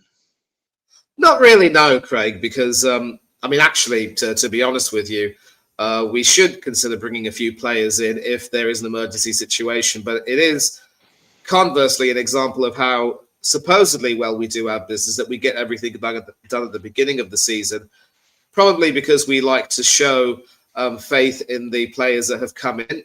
And we probably only might consider going for emergencies if the situation desires. I mentioned briefly that Mikel Merino will probably be out till the end of the season, so we were looking. There was some talk about us possibly trying to get a replacement, but as I said, Sir Eddie Howe would not even countenance allowing Sandro Tonali to join a Premiership / European rival. So we did some decent business, obviously, at the beginning of the season, and I'm really happy that Victor Gyökeres has started to score some goals and prove that he does belong in the Premier League. And people are still going to knock him for saying, these goals were scored against not the best teams. He just adds so much more to our team than Gabriel Jesus does at this particular point. So I'm reasonably happy, but we'll see what happens between now and the end of the season, of course. Fair enough. Let's move on then. And let's go to Aston Villa. Of course, they've been very, very busy. Our next opponents at Dean Court. So in come Tammy Abraham from Besiktas for 18.2 million. Alisson from Gremio for 10 million. Brian Maggio come from Metz, undisclosed. Leon Bailey from Roma, a loan recall. And Douglas Luiz from Juventus on a loan. Out went Aidan Borland to Swindon on loan. Sil Swinkles to Chesterfield on loan. Donnell Mallon, he went to Roma on loan, but with a £21.6 million obligation to buy. Finley Munro went to Middlesbrough on an undisclosed deal. Kane Taylor went to Oldham on loan, and Yazan Ozcan went to Besiktas on loan. Matt, do we expect to see any of these players that Aston Villa bought in during this transfer window play against us on Saturday? Quite possibly. I don't think any of them have been signed with an injury. But whether they start or not will obviously depend. But I personally think Villa have done one of the best jobs in this window. To be honest, they are I think the signings they've made, they've signed the type of players for the, that big push to try and tip Arsenal off the top. I don't know whether Manny agrees with me. I know he has a soft spot for Villa. But yeah, no, I think they've done some really, really good business here. And I think we've got a very, very tricky game on Saturday. But yeah, I think them and Man City, personally, have done the best business in this window. Are you worried about Villa, Manny? Yes, to an extent, because I'm also going to take this opportunity right now to say to all of these Arsenal fans who are now, gleefully mocking Aston Villa and Unai Emery, saying that they're done, primarily because they have a great deal of antipathy towards our former boss. Shame on all of you. Wind your necks in. This league is still not over by any means. What people tend to forget about Aston Villa is that they have this excellent ability to bounce back from some disappointing results. They had a poor home loss against Everton not too long ago, but followed that up with a very impressive win over Newcastle United at St. James's Park, Eddie Howe's former team, although I think they were missing Bruno Guimaraes. And now after a somewhat desperate home loss against Brentford, where they started both Luiz and Abraham, and I'm pretty certain that Bailey came on as a substitute, who's to say that they won't do well in their next game away from home? So sorry, lads. I'm really sorry to say this, but, beware the wounded villains. They could definitely pose a bit of a threat, so if you're not careful. And I did mention, Craig, in a previous window that Aston Villa are a club that sells to buy. And, Daniel Marlin, I know him. He's a former Arsenal youth player. And then since he joined Villa, he showed plenty of flashes of great ability, certainly promised a great deal in terms of adding to the team.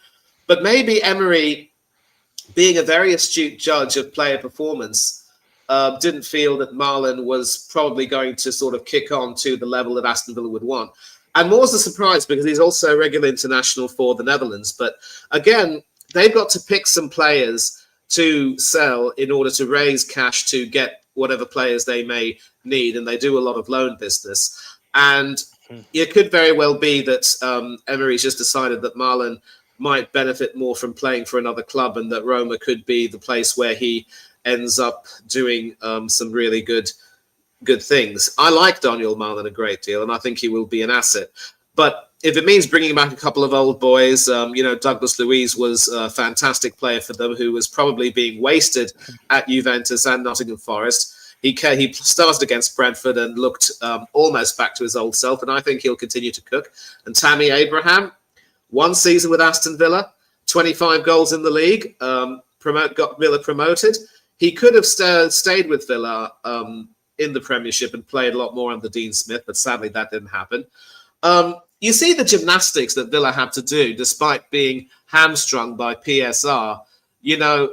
People say that they're a badly run club with a high turnover of revenue to wages. But I tell you what, if they do win some silverware this season, be it the Europa League, the FA Cup, or maybe even the Premiership, hopefully not at Arsenal's expense, then, you could see revenue coming in. You could definitely see a large number of fan interest peaking. And Emery's done a magnificent job of being able to ensure that they qualify for Europe every season and continue to punch above their weight.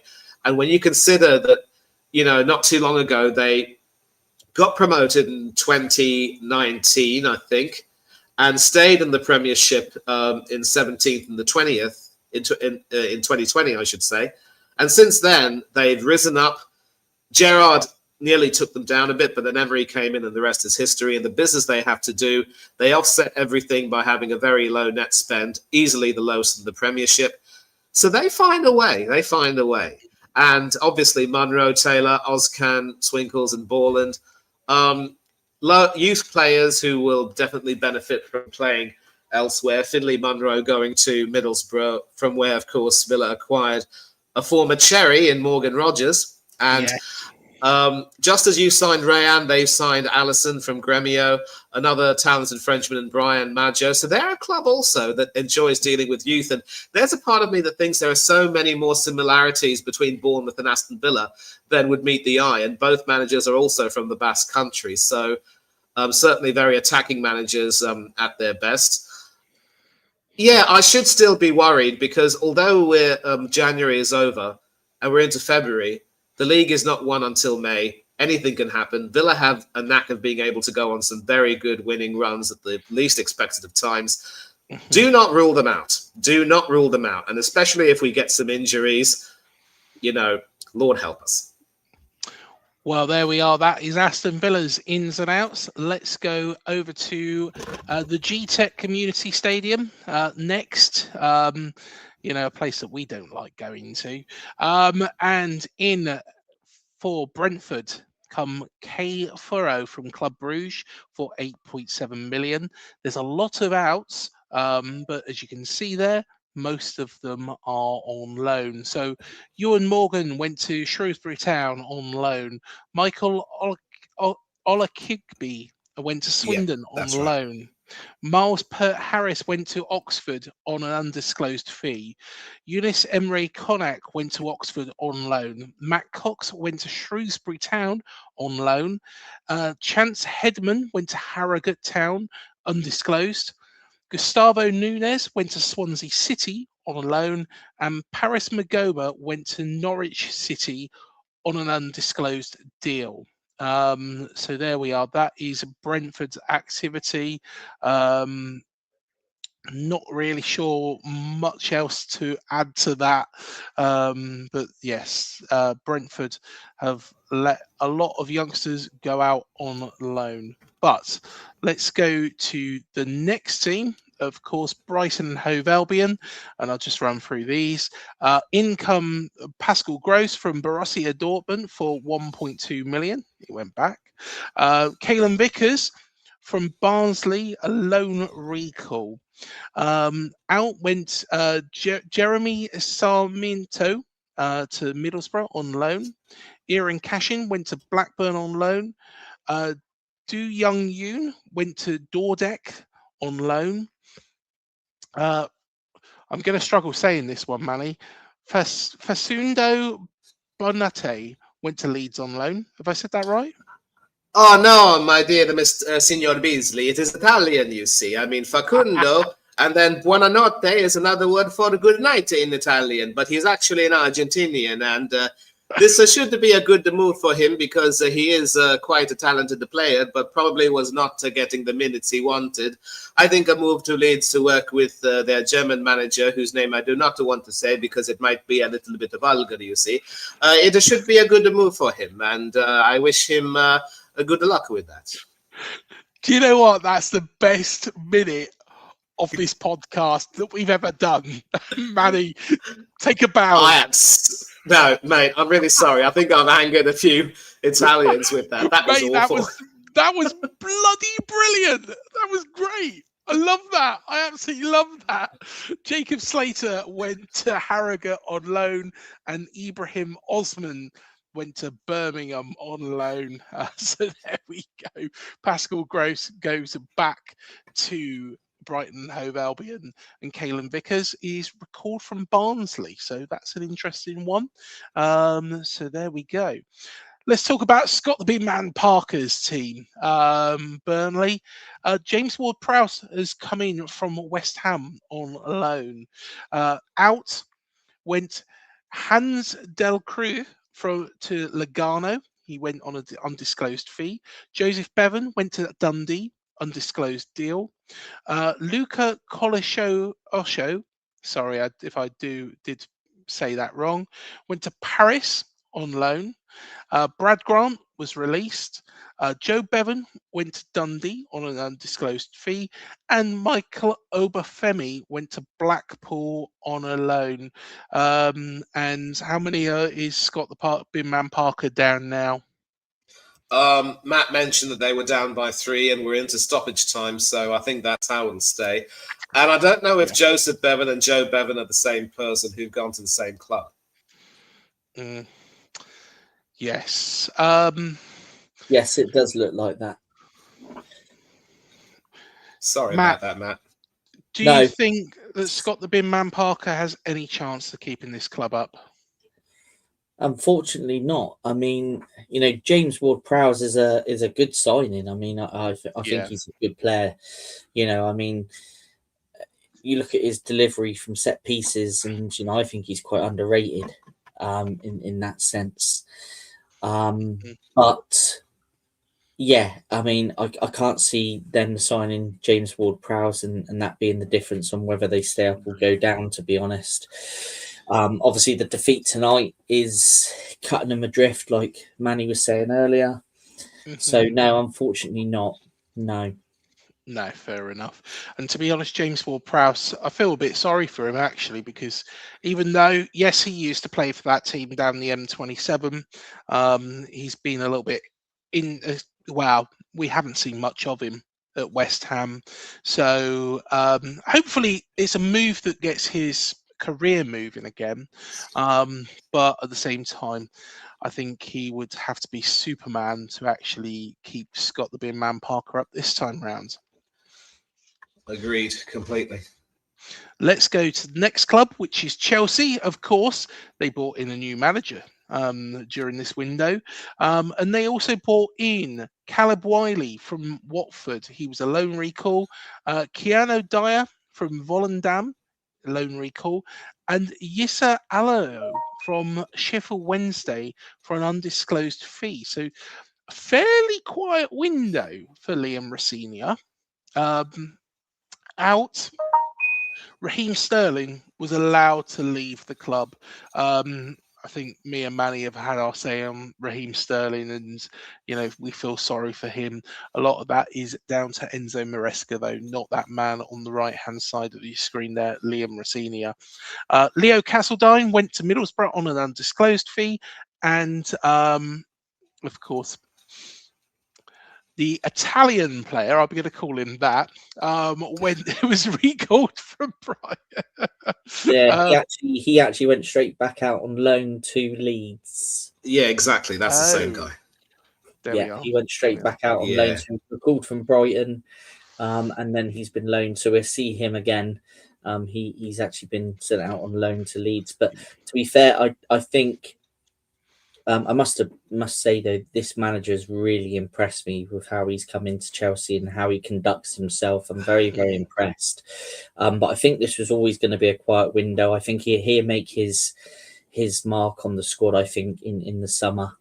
But yeah, I think this was always going to be a quiet window for Chelsea. Yeah, I agree completely. And of course, Chelsea will be playing us in the second leg of the League Cup semi-final, and given, mind you, that the deficit is only one, I have reason to be concerned given Chelsea's upturn in form of late. So we've got to watch out for them. If they beat us by 2, then they're through to the final, and that will be a bit of a downer. But as Matt has said, I think the main business will be done in the summer with regard to transfers. Obviously, Axel Disasi has also gone on. I think it was mentioned that he had gone on loan to West Ham. I don't know if the deal has been pulled off at the ended at the last minute. I think he might have gone, but yeah, I'm just glad that Rosenior has started to treat the infamous bomb squad players with a little bit more in terms of compassion, and maybe he'll work something out for them very soon. Yeah, and like we said the other day, we wish Raheem Sterling well, and hopefully he does find his feet somewhere else. But let's move on to Crystal Palace. They've been busy, haven't they? So Brennan Johnson went to Crystal Palace from Tottenham Hotspur on a £35 million deal.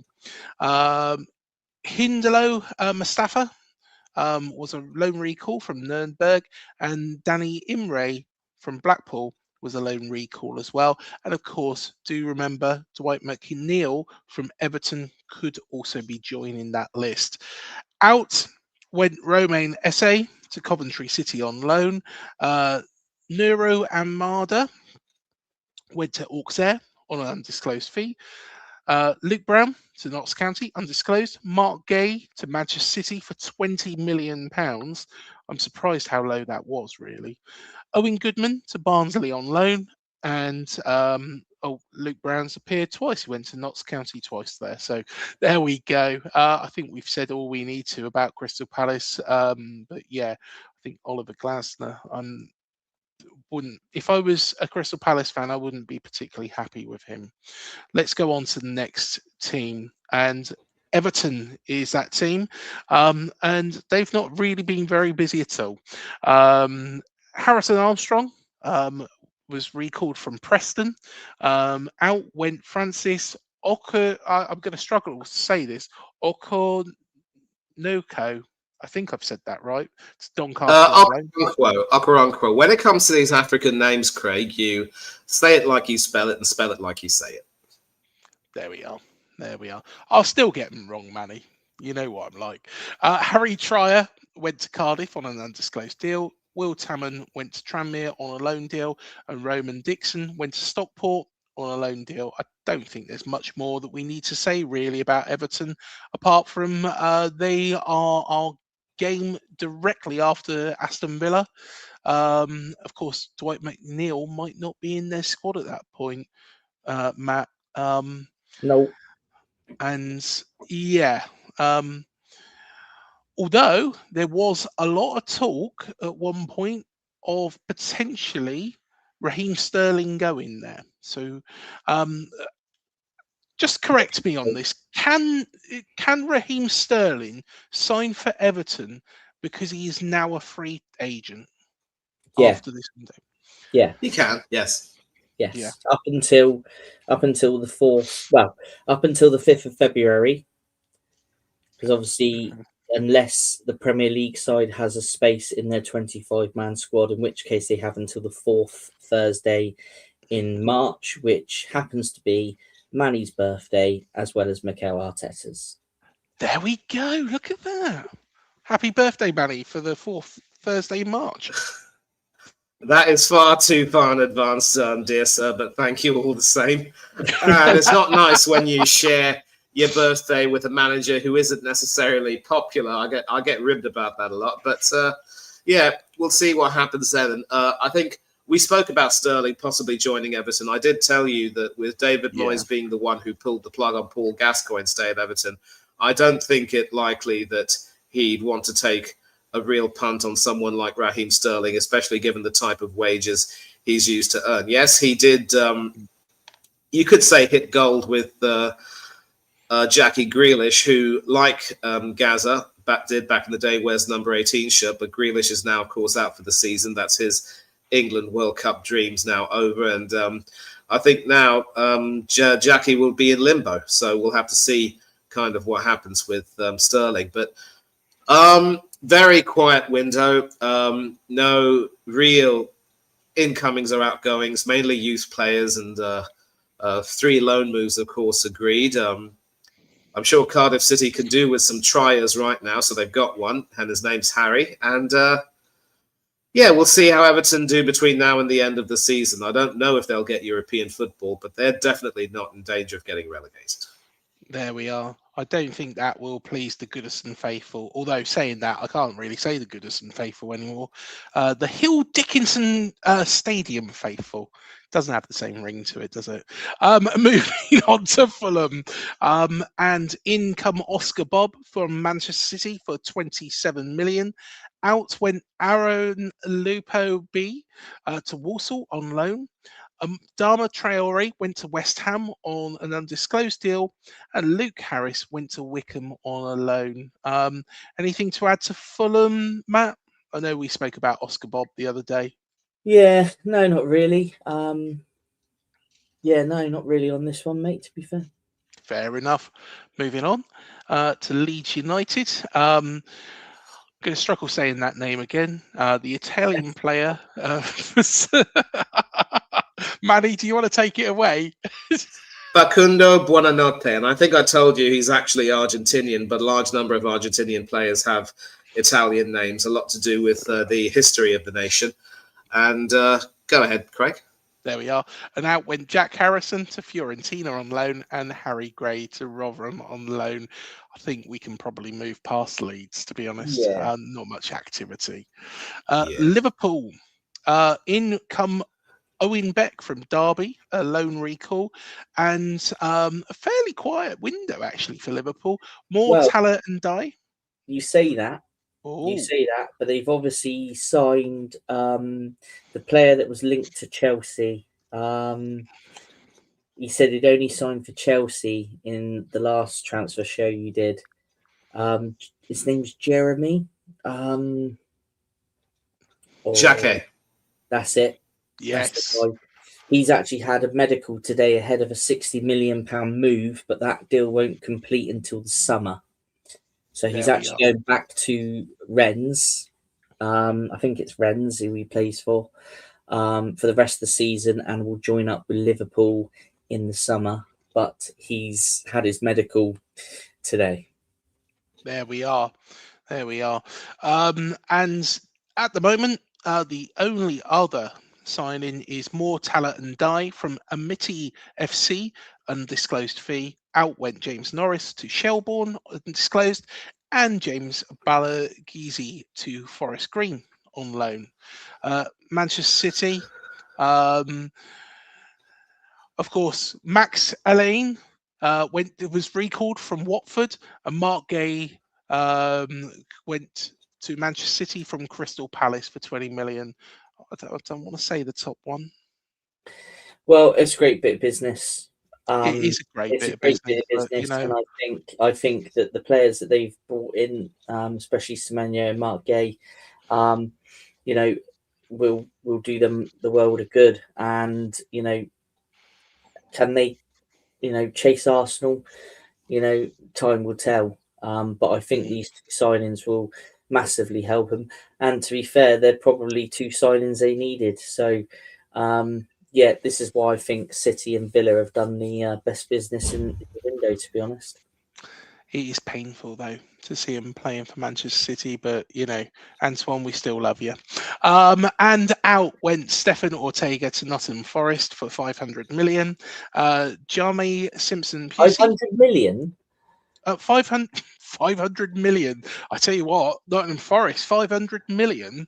That'll sort out all the old PSR for Pep, wouldn't it? 500,000. Oh, Yeah, dear. while landing Forest in a great deal of trouble, I might add. Yeah, exactly. Where have they got that from? Marinakis has found it down the back of the sofa. So Stefan Ortega from Nottingham Forest for 500,000. Jame Simpson-Pusey to Cologne on loan. Milio Lawrence to Luton on loan. Claudio Echeverri to Girona on loan. Jaden Heskey to Sheffield Wednesday on loan. Relation to Emil? I believe he is Emil's son. There we go. There we are. Oscar Bob to Fulham for 27 million, and Stefan Mifuni to Watford on loan.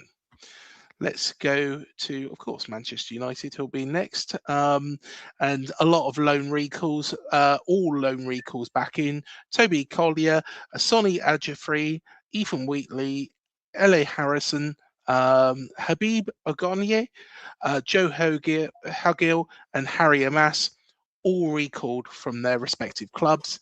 Out, Sam Maffa went to Kayseri Ispor for an undisclosed fee.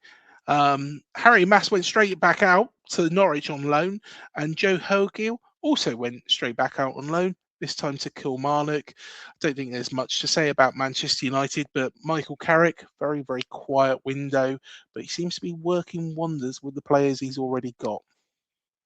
He is, definitely. I mean, clearly you can see how much more they enjoy playing under him than Ruben Amorim. And frankly, I've got no sympathy for the Portuguese guy.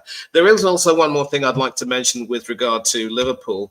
They had, of course, sent Harvey Elliott on loan to Aston Villa. And Aston Villa, given the constraints of that deal, had made it clear that they weren't really interested at the time in making the deal permanent, because there was a stupid obligation clause that if he made 10 appearances, Villa would have to sign him, and they, really weren't interested in that. But Elliott has now, since then, been given some very good minutes, started against Salzburg in Europe and also came on as a substitute against Brentford. It does look as though Villa and Everton are going to try and find a way to work around the deal so that Harvey Elliott's future can, at least for this season, be resolved. And we'll see how it works. And he hasn't done too badly for Villa. It's just he's been a victim of poor circumstance, to be brutally honest. Yeah. We did lose these slides, as everybody will be able to tell. Newcastle. I've got you back. Newcastle and Sir Eddie Howe. I'm not sure what happened there. Technical glitch. It just disappeared. I'm blaming StreamYard for that. So transfers in for Eddie. There's no signings. So Eddie's had a quiet window. Out went Antonio Cordero to Cadiz on loan. Ben Parkinson. Not Jen Parkinson, but Ben Parkinson went to Falkirk for an undisclosed fee. Joe Brayson went to Morpeth Town on loan. Joe White went to Bradford on loan. And Harrison Ashby went to Bradford on loan as well. I don't think there's much to say on Newcastle. Next. There we go. Nottingham Forest. So Stefan Ortega coming from Manchester City for 500,000, not 500 million. Lorenzo Lucca come in from Napoli on loan. And so did Luca Netz this evening for 1.1 million from a German club. I can't remember which German club it is, but I believe it was a German club. There we are. Out went Arnaud Calimundo to Eintracht. Calimundo. There we are. To Eintracht Frankfurt on loan. Josh Powell went to Fleetwood on loan. Jamie McDonald went to Oxford United for an undisclosed fee. And Jack Thompson to Barrow on loan. Crikey.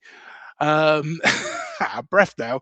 Let's go over to Sunderland, and they've a lot of outs, but one in, which is Jocelyn Tarbi from Maccabi Netanya for an undisclosed fee, and he looks very happy about it there.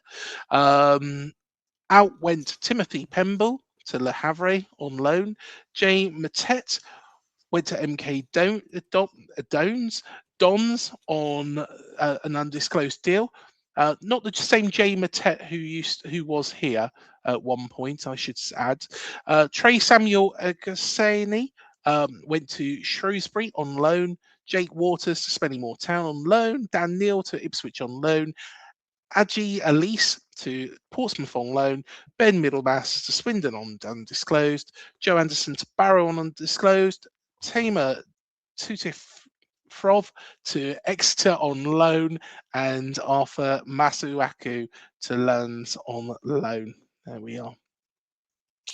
There is one more thing, Craig, and I'm sorry to interrupt you. I'd like to add. Sunderland also made the decision to let their former first choice goalkeeper Anthony Patterson go on loan, and he has signed for Millwall until the end of the season. Now, I feel for the poor chap, obviously, because he was, of course, their first choice goalkeeper as Sunderland went on to earn promotion from the Premiership by winning the playoff.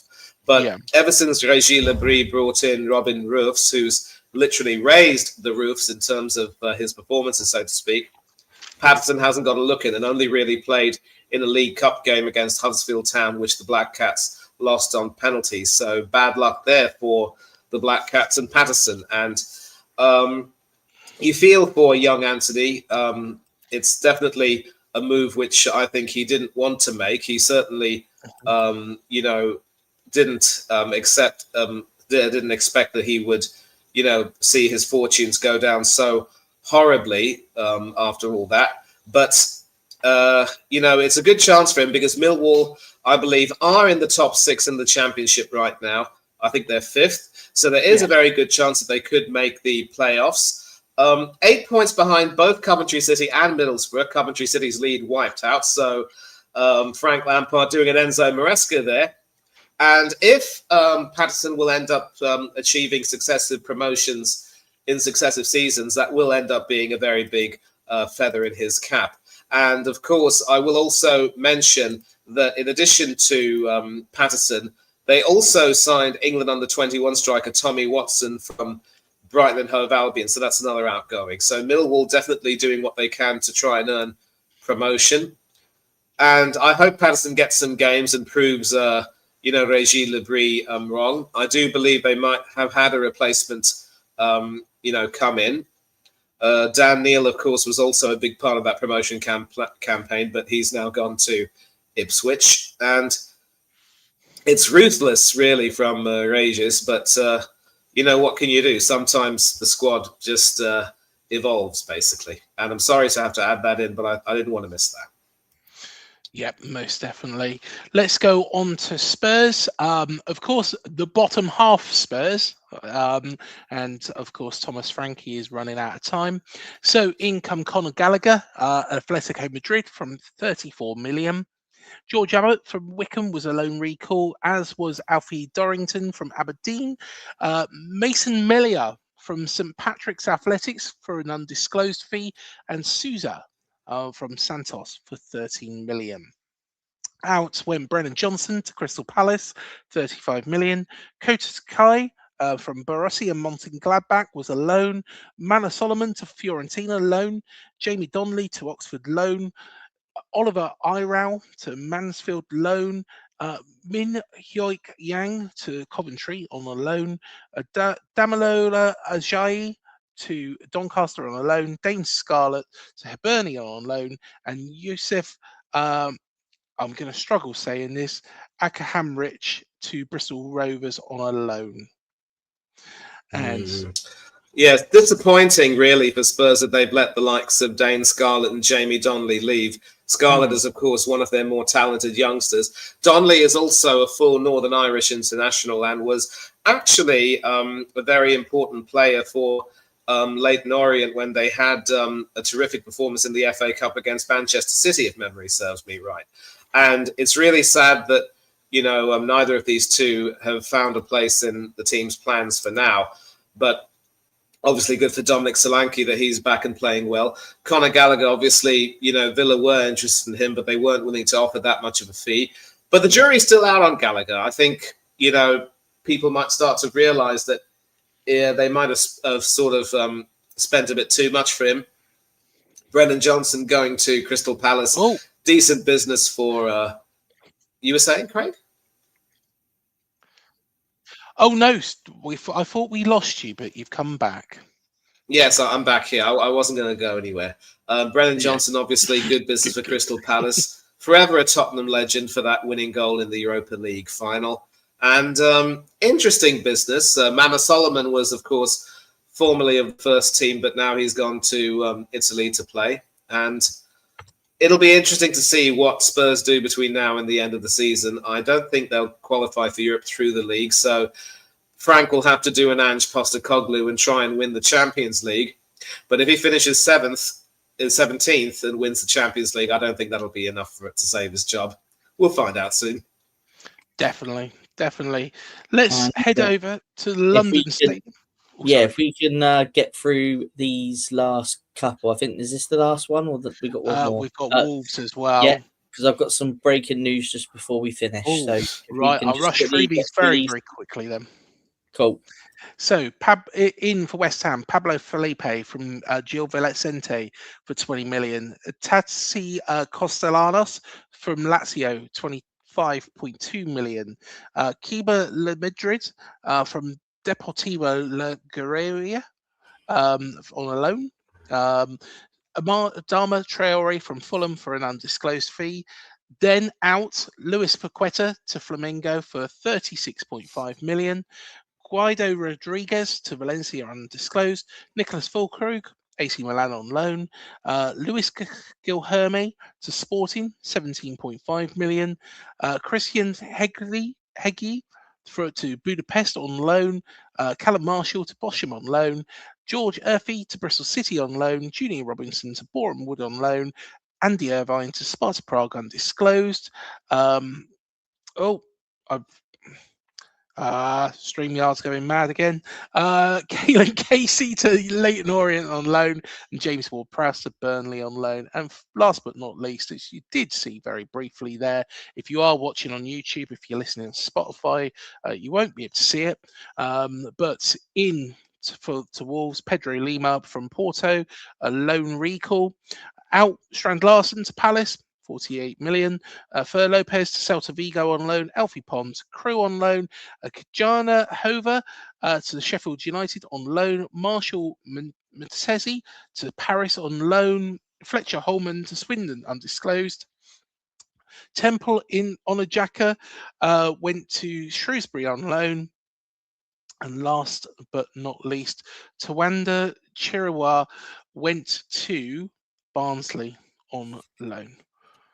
And breathe. There we are. That's it. That's a good roundup.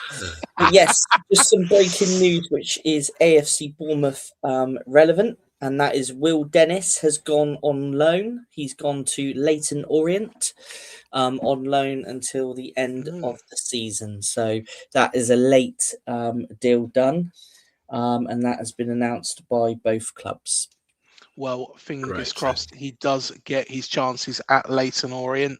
I know that we've run over the 2-hour mark, so I think we better wind it up now. But thank you, everybody, for joining us this evening. I know that there was a lot of people coming in and dropping out from time to time, but we appreciate all of you. Manny, we will be doing a show very, very soon, mate, I'm sure. Looking forward to it, mate. You and me both, sir. You and me good. You and me both. Excellent. And Mr. Matthew Harrison, thank you for all your hard work with all these transfer shows. It takes a lot of effort to keep on the ball. It's not something that I could do very easily, but yeah, thank you for all your organisation. And I tell you what, we'll do it all again in the summer, I guess, don't we? Yes, I imagine we will probably bring it back after the World Cup, probably towards the end of July when things start getting, when there's a bit more to talk about. So definitely. Yeah. Definitely. And thank you, everybody, for staying with us tonight. Hit the like, hit the subscribe, hit the bell button below. It helps this channel to grow. We do have memberships here as well, so do have a little look at them. And also Spotify, Apple Music, Amazon Music, we're on all of them. But do come over to the YouTube channel because, like I say, we've got a nice community here. So please do join us. But I think we're all a bit shattered. I think it's probably time to sign off. What do you reckon? Yeah, it's been a busy one.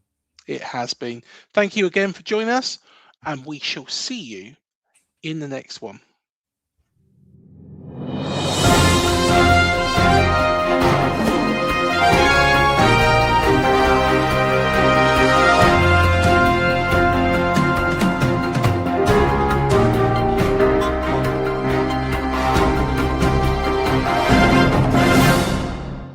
TalkSport Fan Network. The ultimate on-demand destination for the UK's best fan-led football podcasts. Want authentic supporter insight on all things Bournemouth? Follow Up the Cherries in all departments on the TalkSport Fan Network. Club-dedicated content created by the fans, for the fans. Search TalkSport Fan Network.